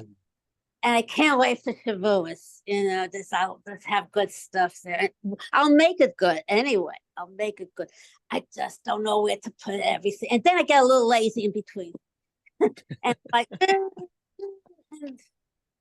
and I don't know how to start. And I do pause. I do steps also, step work. It's very important. And beautiful. And I had to learn to take my hand off the wheel. I don't run the show, but it's okay. And I thank Hashem a lot when I'm going from street to street. Thank you, Hashem. And but it's crazy. I don't know is Hashem making it all go fast? I mean, I don't know. I just don't know where the time is going. And it's good I have my meetings, and then I have my shears. I can go listen to what's going on in Israel. Okay, that too. But I try to multitask. But some things like I get stuck on my shaper, like I want to fix it a certain way, and I said to Hashem, let my hair be good enough so I don't have to worry about it for now. I'll worry about it a little later down the line, but let me do what I have to do. So I just feel like disorganized, and I don't know how to get back or how to look at this. I do pause, so I have pause like before I speak to somebody else. Do I really need to do this now? Do I need to speak to this now? So that's kind of what my question is. I didn't hear a question there, but I did hear that I think you're alluding to the fact that the before Mashiach, and I'm not Asik in these Nistaros, but from what I've heard from the tzaddikim, is probably the best antidote. Or let me start with saying that when Mashiach does come and Umalei de Aretz de Hashem, and everyone is living with this consciousness, with this everything is saturated with divinity and Elokus, you're living with a peace of mind. You're living with Yishuv Hadas. And so the best thing you can be doing, Jane, for right now is really cultivating that more and more and more, is to slow things down, to focus on one thing at a time, to notice when the OCD is getting a little bit out of control, to remind yourself to keep the main thing. That's the most, I think, practical avoda that you could be doing to be mitzapeh Yeshua, is to really tap into what it's going to be like after Mashiach. Because I think the big nisayon of our generation is exactly what you're alluding to, is the fact that we cannot sit still, the fact that we're anxious all the time, the fact that we feel like the world is moving so quickly, and it is. The amount of technological innovation, we're living in a different world, a different Gilgal. It seems to be happening every 5 years.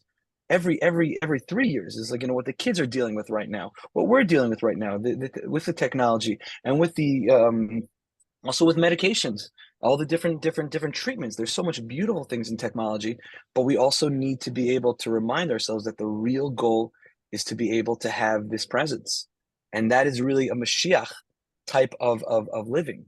And when Mashiach Be'ezus Hashem does come, it should be very soon, it's going to come with this Yishuv Hadas, Ish Tachas Gifno Tachas Te'inaso. Everyone's going to be living in their own peace, which is not just from war, but also the internal peace that we have.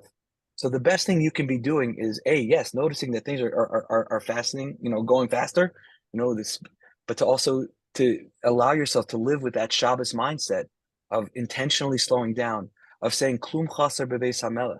The things are the way they're supposed to be, and I'm here for it, fully here for it, instead of wishing them away or pushing to the next thing. And so keep it up, Jane. Okay, good. Some people are asking, and I would like to clarify more the idea of if somebody's life is Baruch Hashem, things are working out, Baruch Hashem making parnasa, wife, kids, he's learning, he has a siddurim, and if for some reason he's here, he's listening, and he doesn't feel that he needs improvement. I mean, everything is great. Where would mindfulness come into his life? Why should he? And where should he start, or why should he start? It's not my job to convince people. I mean, the people who are drawn to read, to come to this podcast, if I'm speaking, or to read my book, or to talk about these things, they're feeling a certain sense of something's not where it needs to be. It's like trying to get someone who's about No. Let's ask the question a little different, okay? Yes. But what's the benefits of being mindful versus not? Again, what's the benefit of being mindful is you're alive, you're awake. Meaning you're not running from one thing to the next, because you're fully present to the one life that you have to live. And when you're doing anxiety, or somebody has ADHD, is it like asking them to be mindful almost counterproductive? Like it's actually telling somebody with diabetes to say, take an insulin shot. It's like, here's what you can be doing in order to be able to have more of an intimate relationship with A, how out of control your thoughts are, and B, your job isn't to just sit still. Meaning a person could be mindful when they're walking. A person can be mindful when they're eating. It doesn't mean to stop everything you're doing. It's paying attention and noticing that your mind is literally out of control. So we're going to start having more of an awareness of what's going on. But to try to convince someone to do it, I don't have to convince somebody to do it. It's like, I think everybody should learn Hasidus. You don't want to learn Hasidus? Don't learn Hasidus. That's fine. That's your choice. But if you're saying, hey, Benji, I don't think I need this, I'd say, Tamu Uru'u Kitov Hashem. Taste it. Somebody who's about tshuva and experiences Shabbos, they're on fire. Somebody who's been doing Shabbos his whole life, and you'd be like, no, you want me to learn something about Panemius to connect more? It's like, nah, I'm good. It's much more difficult to convince that person. But if you feel called to it, if you feel drawn to it, if you feel like there's something missing, here's a tool that can help enliven, to really make you awake to whatever's going on in your life, even the more difficult times. Because again, if we're able to experience the difficulties,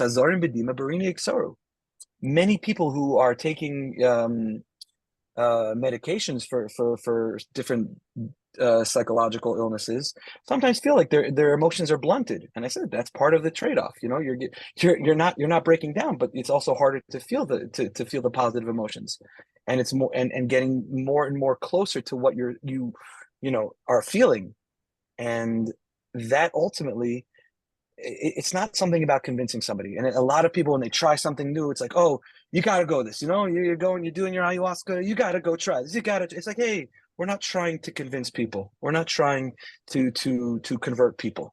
But if somebody feels, it's just been my personal experience in my own life, I feel drawn to this because this is what I needed. And then you start to realize, how can I be a more complete Evet Hashem? And this is the tool. This is really what I think Hashem. I'm sorry. A lot of people are into education and chinuch for their kids, and I believe this practice, even if the parent thinks everything is good and he's okay and is running his life, but for you to be able to connect to your child, I think this would benefit if you can learn, first of all, what mindfulness is, and that it makes you slow down, which that's what your child needs, to be able to connect to them, to understand, to listen, to be there in the moment. I think it's something it's kedai to learn. Every single relationship can benefit. Your relationship between you and your family, a relationship between you and your clients, a relationship between you and your client, people you work with, relationship with you and their Borei. It enhances everything. It's like a boost for everything, because it's really what is actually happening, instead of, once again, being caught in some figment or some story of what you want to be happening or what you think is happening. It's like real present moment experience, and there's no veil, there's no more, and which is ultimately, when I'm doing a mitzvah, I just want to be doing the mitzvah. When I'm talking to my child, I just want to be talking to my child. And your kid is sensitive to it. Your kid knows when you're on your phone and you're also talking to them. And so does your spouse, and so does your friend, and so does the person you're working with. And everybody has a fundamental need to be seen, to be heard. And we were losing that skill because, again, we're so bombarded with everything going on, and we're downloading massive amounts of information, but it's a very superficial way. But what we really crave is depth. What we really crave is emes. We want the people who are emes in our lives. We want the relationships that are emes in our lives. We don't want the Facebook friends. Oh, I have 1 million friends. Like, do you know what? Have you ever spent any time with them? No, but they're my best friends. Like, yeah, I do believe there is connection on social media for sure. But to have a real sit down with somebody face to face, to look at someone in the eyes and really learn to hear them, to hear what's going on. We have a fundamental, even before Matan Torah, it's Vayishma Yisro. First, a person needs to learn how to hear, and then you can actually be Makabli the Torah, right? The whole Parsha of Yisro, where we got the Torah, the first skill that HaKadosh Baruch Hu was saying, by the way, you got to learn how to listen. Before you get the Torah, you need to be a person who is presence, a person who is actually able to be a Makabel, to be able to quiet yourself, to listen to the other person, and to be able to move forward from that, to lean in with the willingness to be changed by what we hear. That was one of the definitions that one of my teachers taught me. To lean in with the intention of being changed by what we hear. But we're usually answering to respond. We're usually already 3 steps ahead. I do it to my wife all the time, and I'm working on it. Or I think she's going somewhere, and I'm already and it's like, pay attention, slow down, pause, breathe, make sure the person is finished speaking before you chime in. But we're so worried about what the person's thinking about us, or how we're supposed to be perceived, or I want to raise money from this person, or I want to convince this client that I'm so smart. And we're not in the moment. So just going back to practical steps, once you start practicing mindfulness, things will slow down. And that's what we heard before, that there might be some fear for people to slow down because thoughts come up. But I think the step number 1 would be to learn how to observe whatever comes up. Observe your thoughts. Yes. Would that be step number one? Learn Step how number to one, observe those stuff that are going on in your head. paying attention. It's paying attention non-judgmentally in the present moment. And then John Kabat-Zinn adds, as if your life depended on it, which it does. The Ph.D. Hashem Yikam Damo has a piece at the end of the Sefer Derech HaMelech called his Hashkata technique, which is, again, another way of observing. What he does is you observe the thoughts till it gets quieter, and then you add a different thought, which is different than mindfulness of Kiras Elokim Litov or Horeni Hashem Darkecha. So once you get quiet, he says, observe the second hand on a clock to just slow yourself down. And then ultimately, when things are slowed down, you could start to see how you've been lost for such a long time. And by just simply observing without judgment, you start to see. That's a good technique to look at the seconds and just look at it. Another technique is to focus on one spot in the room. Just focus on one spot for like a while and just see how slowly you're just focusing on that, whatever it is. So these are good ideas for people who want to start, But let's go to the next question. Question is, you're saying observe your thoughts and notice them. But there might be some thoughts that are real. How do I know if I should just observe and not do anything about it? And before we heard people are, they're knocking themselves, they have negative thoughts. Maybe it's true. How do I know which thought is true and which thought is not? All your thoughts are real. You go to a therapist and the therapist tells you your thoughts are fake. And whatever you're feeling, that's not real. You're faking it. You probably walk out of the door. You probably say, ooh, what graduate school did that person go to? Because of course the thought is real. It's just not a fact.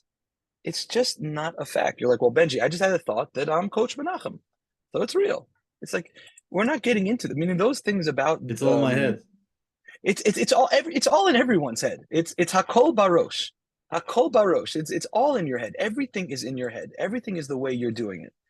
And just because you can think it doesn't mean it's true, because right now, and it's funny because people with Ruchnius also start to question themselves also. And what this Sfarim will say is, no, those thoughts are real. Those are the other thoughts you're thinking, they're not real. But to have imagination is again critical to becoming a Navi. But what we want to start to realize is that the thoughts are not facts, even the ones that tell you are. You say, well, Benji, I'm thinking I want to wake up for Shacharis. Great, go wake up for Shacharis. I'm thinking that I'm a piece of garbage. Whoa, hey, notice that. You can notice them the same way. You don't have to notice that I want to wake up for Shacharis. That's great. No, but and then you choose how you respond to it. I mean, you're not hooked in that thought. You're not becoming completely connected to it. It's such an important thought that we don't have to deal with thoughts on any sort of content level, right? Every single thought, is this good? Is this bad? Is this good? Is this bad? Is this good? It's like, no. I look at my thoughts differently. All of them are just thoughts. A person is actively thinking something. You're trying to figure out pshat in Tosfos is a very different mode of thinking than the automatic thoughts that are constantly popping into our heads.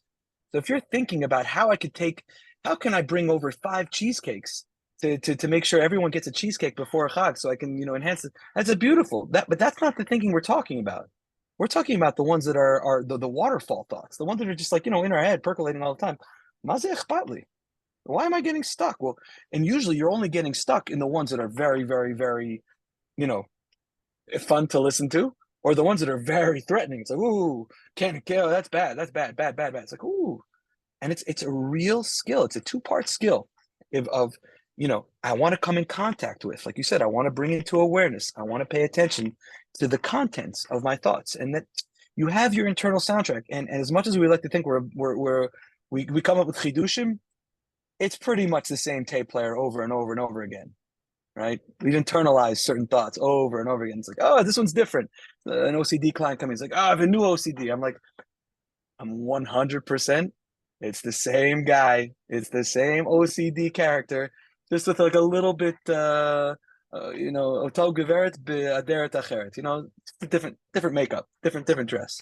And so you notice the internal soundtrack, And then it's going to be developing the skills to, I don't know, untangle yourself from all the thoughts. And then it's like, oh, that story, that's not me. That's not me. I'm not so stuck in this like incessant, repetitive nature. It's like blah blah blah. It's like I can't remember where I heard this, but I think it was Chabad Shliach, the Rebbitzin in a college campus, I think in Virginia, and she said something so great. HaKadosh Baruch Hu is changing all the time. The world is changing all the time. You're changing all the time. Your cells are changing all the time. It's mechadish b'tuv v'cholim tamid. Everything is changing. You know what hasn't changed? The story in your head. The one thing that doesn't change, right, is the story in your head. It's like, oh my gosh, that's the one thing that you have to start to realize, wait a second, if that's the one thing that isn't changing, something's off here. And then that's if you want to see change, that's where the change has to happen. Right? I'm not getting rid of it. My job isn't to get rid of it.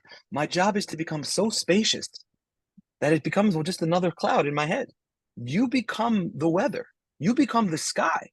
Don't be stuck on that gray cloud, but we get hyper focused. Like, I need to kill it. I need to destroy it. I need to get rid of it. It's like, why?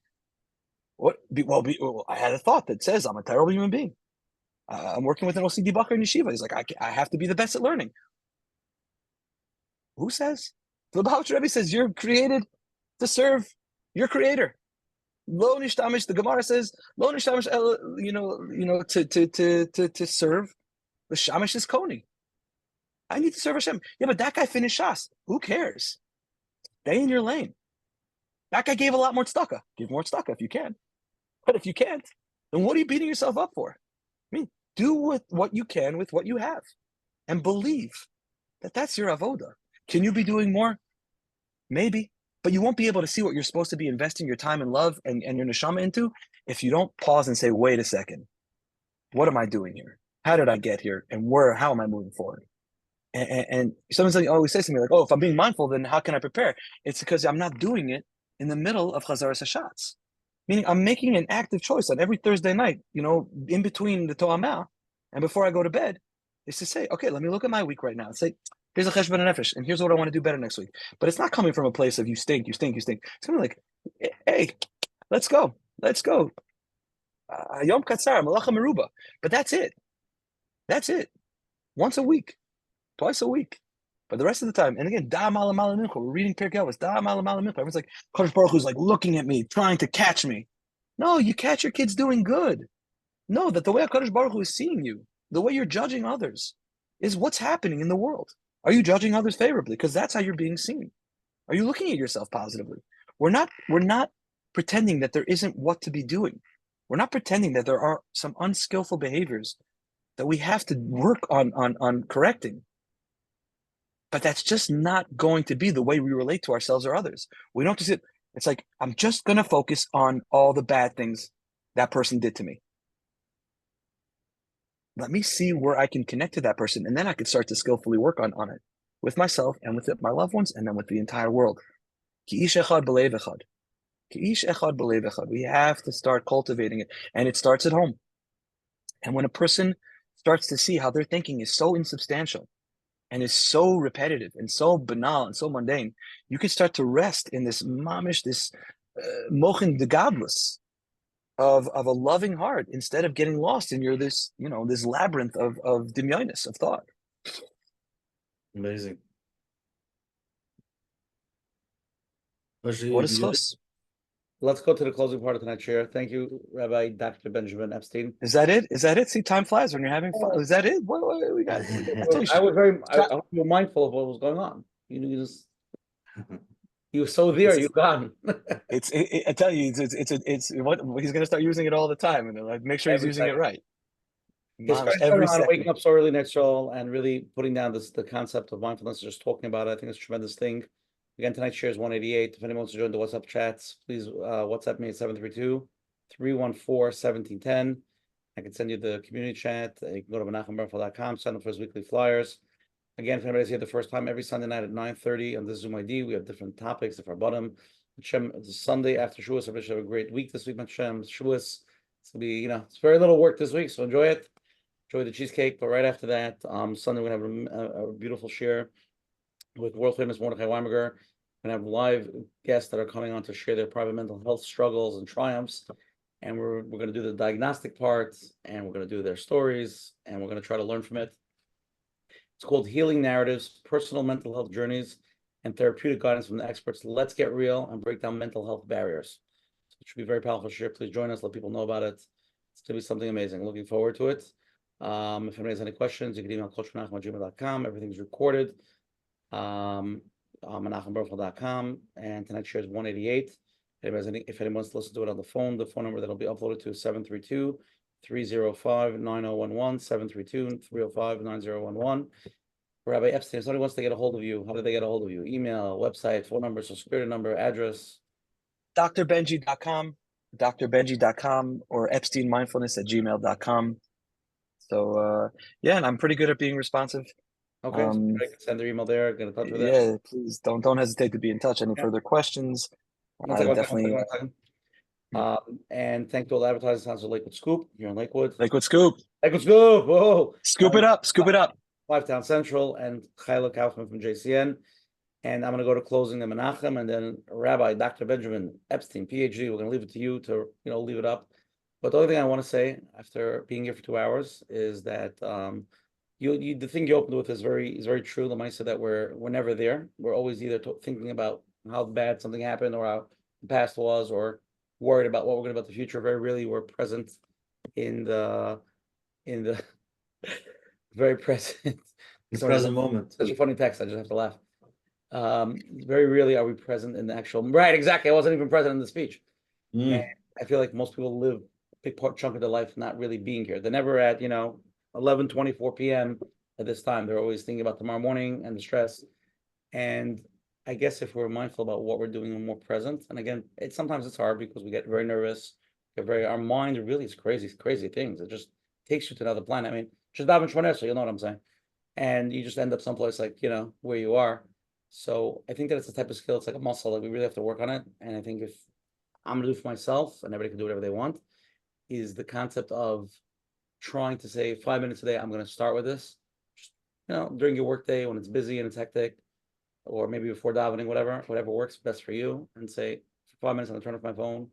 I'm gonna just think about what I'm doing, not doing the meditation thing. I'm not trying to like meditate. I just want to breathe and calm, just be there, I think that will just help regulate yourself. But maybe once you work out that muscle, I'm guessing, we could do the shir, I'll let you know, and see if you are more present and feeling more and enjoying more. What I find it also interesting, I know we didn't even discuss it, I feel like with eating, sometimes you're so hungry, you eat like a huge meal, you didn't even enjoy the food because you were so hungry, you like never tasted for a second, to taste, like Menachem would say, the chal and the tchina. You just like swoop down this whole meal, and then your stomach is busting. Like if you eat slow and calm and just like peacefully, it just Brachas. Brachas, right? Yeah. Before you shove that food in your mouth. Baruch Ato Shakol Bidvaro changes the whole experience. Changes the whole experience. And I think that we have to do a lot of aspects in life. So I think we should all work on that. I think we'll really enjoy and be in the moment, and we can be more present. And then the wives can be happy that their husbands are there. Yes. Yes. So you see the benefits. You asked me about the benefits. Like, there you go. No. You've just told me 6 of them. I know. And the Talmud gets it. The Talmud gets it. Okay. Talmud becomes the Rabbi. We'll give it to you, and then we'll give it back to Rabbi Epstein. Oh, wow. First of all, I'm very impressed, Oshi. Learning how to be mindful. Look at that, doctor. So, first of all, thank you very much. And yes, sitting and talking about this concept, which is not always easy to understand. But the idea of if you're running and you're on the rat race and there's so much going on, then you're probably only living that superficial life, just doing things whenever, things come up and you're busy. People don't realize that there is more to it. There's more to yourself. There's more to your relationships, more to your connection with Hashem, like we heard. And for that, we need to slow down and go in. We go inside. What am I feeling? What do I want? I like to get super focused. So not everybody wants to get there, but it might take time. But like we heard, we haven't gotten to how to experience nevuah. And that's really the goal, to get the vekas, to really sit and be connected to Hashem. And while you're davening, you feel like you're really there and you feel it's feeling the vekas. And people would say, it's not meant for today's days, and whoever heard of such a thing, but we're learning new things that we could connect and we should connect, and that's our goal, by davening, by learning, connecting to Hashem. And for that, after we start practicing mindfulness, on the basic stuff every day, to slow down and become aware of my thoughts, become aware of where I am, what do I want, eventually we can go to the next level, which maybe we'll have part 2, which will really stop, not for a minute at the beginning, for 5 minutes quiet. And we'll see if people stayed on, how many people stayed, to get to that next level. And the idea of mindfulness, you can read, do research, look at a rose. First time you see it, you see a red rose, and then beautiful. Look at it again, and you see the texture. Look at it again, you see the difference, the inside and the outside. Look at it again, understand, it's so much deeper. But we don't go there. We're so busy. So if we can slow down and slowly connect and have that vekas, and mitzvah Hashem with the practice, and like we said, nothing has to change. All you have to ask yourself is, ask yourself a question: where am I now? What does Hashem want from me now? That's it. You're back in that moment. Like, where am I? Like, take that breath. Oh, you're right, I got lost. I was lost for the past few days. Here I am again. Come back. And Hashem should help us all. We should be able to have the real Kabbalah Satira. We should be able to connect, no matter where you are. If you did the Sphira or you didn't do it, Hayoim, here I am now. These are my thoughts. This is what I can do. And take that deep breath and slowly slow down and do one thing at a time and enjoy it. So thank you. Shkach to both of you. Just as you were saying, one of the members, I don't remember what the Gemara is, but one of the Moraim, before Shavuot, he would prepare a big Suda for everyone. And he would say, I lav hayoma. If it wasn't for this day, Kama Yosef Ika Beshuka. How many Yosef be running around the shuk? Right? So it said, I lav hayom. It's not I lav matra. I lav hayom. If I'm living with this Torah of hayom, if I'm living with this Torah of just right now, because otherwise I'm just being another one of these guys. But now I'm really getting in touch with who I am, with what HaKadosh Baruch Hu wants from me. And if you'll indulge me, first of all, Rav Asher, I'm super, super, super happy that from our conversation, you came out of here with a hachlata. It's so important that we take the lo midrash ha'ikar el ha'maisa, that you took something on yourself and say, you don't want to call it meditation. We're going to call it ushering. We call it ushering, which is it doesn't matter what you call it. We don't get stuck in the name. You're getting stuck in the definitions terms. It doesn't matter. The main thing is to keep the main thing. And life moves pretty fast. And if you don't stop once in a while to look around, you could miss it. So if you'll indulge me for the next few minutes, Lo ha-midrash ha'ikar la'maisa, I'd like to finish with a meditation. So again, if you feel comfortable enough to do it, if not, you could sign off. Is that okay for the next 5-6 minutes? You have the rishus of the Baal Habayit. Okay, so we're going to sit by starting with a sitting position that allows you to be alert. So your spine is going to be straight, but not rigid. And so you're sitting in a way that's embodies dignity, whatever that means to you. And if you feel comfortable enough to, you could gently close your eyes. You could rest your hands in an easy and effortless way and just take a few moments right now. Just scan through your body. And wherever possible, just ease, soften, relax any obvious areas of physical tension. And we begin this practice of coming back to presence, of coming back to our Sinai by establishing our home base. And there are many possible anchors. We could use sound, sensations throughout the body. The most common and the one we'll be exploring here is the breath. So just breathe naturally. Just simply notice where the breath is easiest to detect and where the breath also feels most pleasant or at least neutral. This is the normal, natural breath. There's nothing special or weird or anything you're trying to accomplish. You're breathing. So you might be paying attention to how the breath feels as it flows in and out of your nose. You might feel the touch of your breath around your nostrils or on your upper lip. Or perhaps you feel the movement of your chest or the rising and falling of your abdomen. Perhaps you feel your whole body like a balloon expanding with the in-breath and deflating with the out-breath. It's just one breath. It's just this breath. I'm just taking some moments to bring your attention to the sensations of breathing in one of these areas. The nostrils, the chest, the belly, relaxed attentiveness.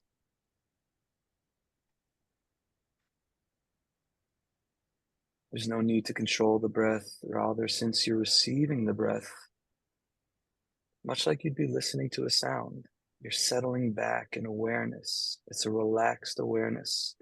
No need to lean forward. Allowing the breath to breathe itself.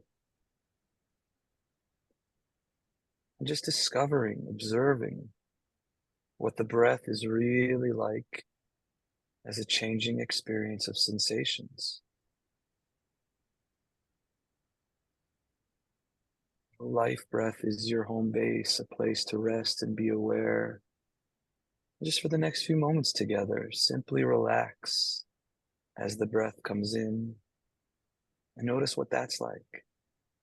And then relaxing with the exhale, letting go, letting go, letting go.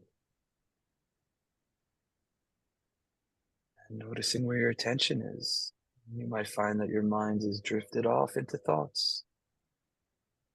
That's what we talked about. It's completely natural. Your mind is conditioned to move off into all these places, thinking about the future, the past. When you become aware of thinking, that's the magic moment to bring yourself back to the anchor. Noticing the thinking, and you could use a soft and gentle mental note. Just say thinking, thinking, and then pause and simply relax. Just open the attention again to the feelings of the breath and the sounds around you. Relaxing your body, just feeling the aliveness in the body, relaxing your heart without any judgment. Just allowing yourself to once again gently return to the inflow and outflow of the breath, letting the breath be an intimate friend, a home base that connects you with your own presence.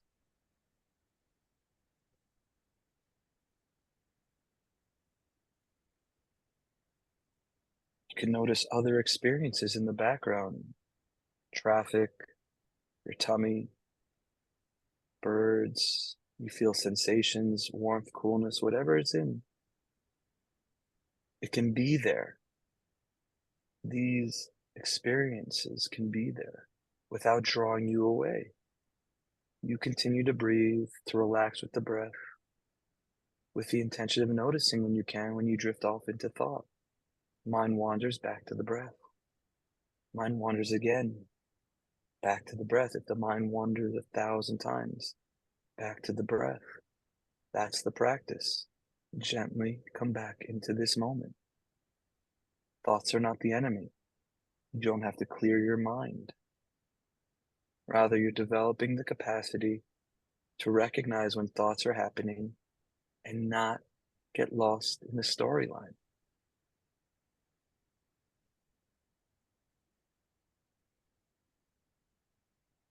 Each time you notice that you've drifted, you notice you've gotten lost, here's an opportunity again to strengthen your muscle of remembering and to strengthen that muscle of kindness. Again, arriving here, gently coming back to fully live in the presence.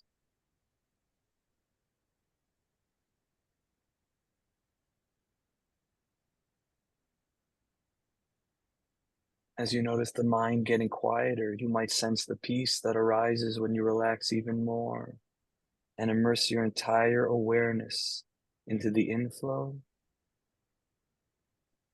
and outflow of the breath.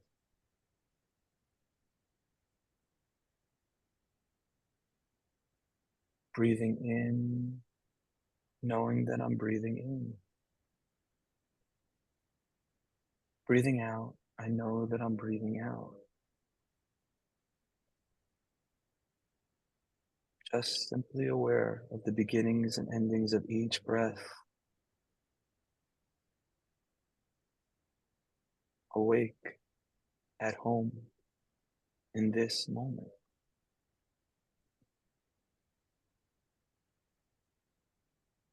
In eternity, there is indeed something true and sublime, but all these times and places and occasions are here and now. God himself culminates in the present moment and will never be more divine in the lapse of the ages. Toras Adonai Temima, Meshivas Nafesh. Toras Adonai Temima, Meshivas Nafesh. Baruch Adonai Leolam, Amen v'Amen. Thank you all for your attention, awareness, and presence. Wow. Everybody have a wonderful Yontiv. Good Yontif, Achag Kosher v'Sameach. Zoche to hear the sights and see the sounds. Wow. Amazing. Everybody, we'll see you guys next week, next Sunday, 9:30. Mordechai Weinberger, and looking forward. Have a great Yontif. Take care. Bye-bye. Good Yontif.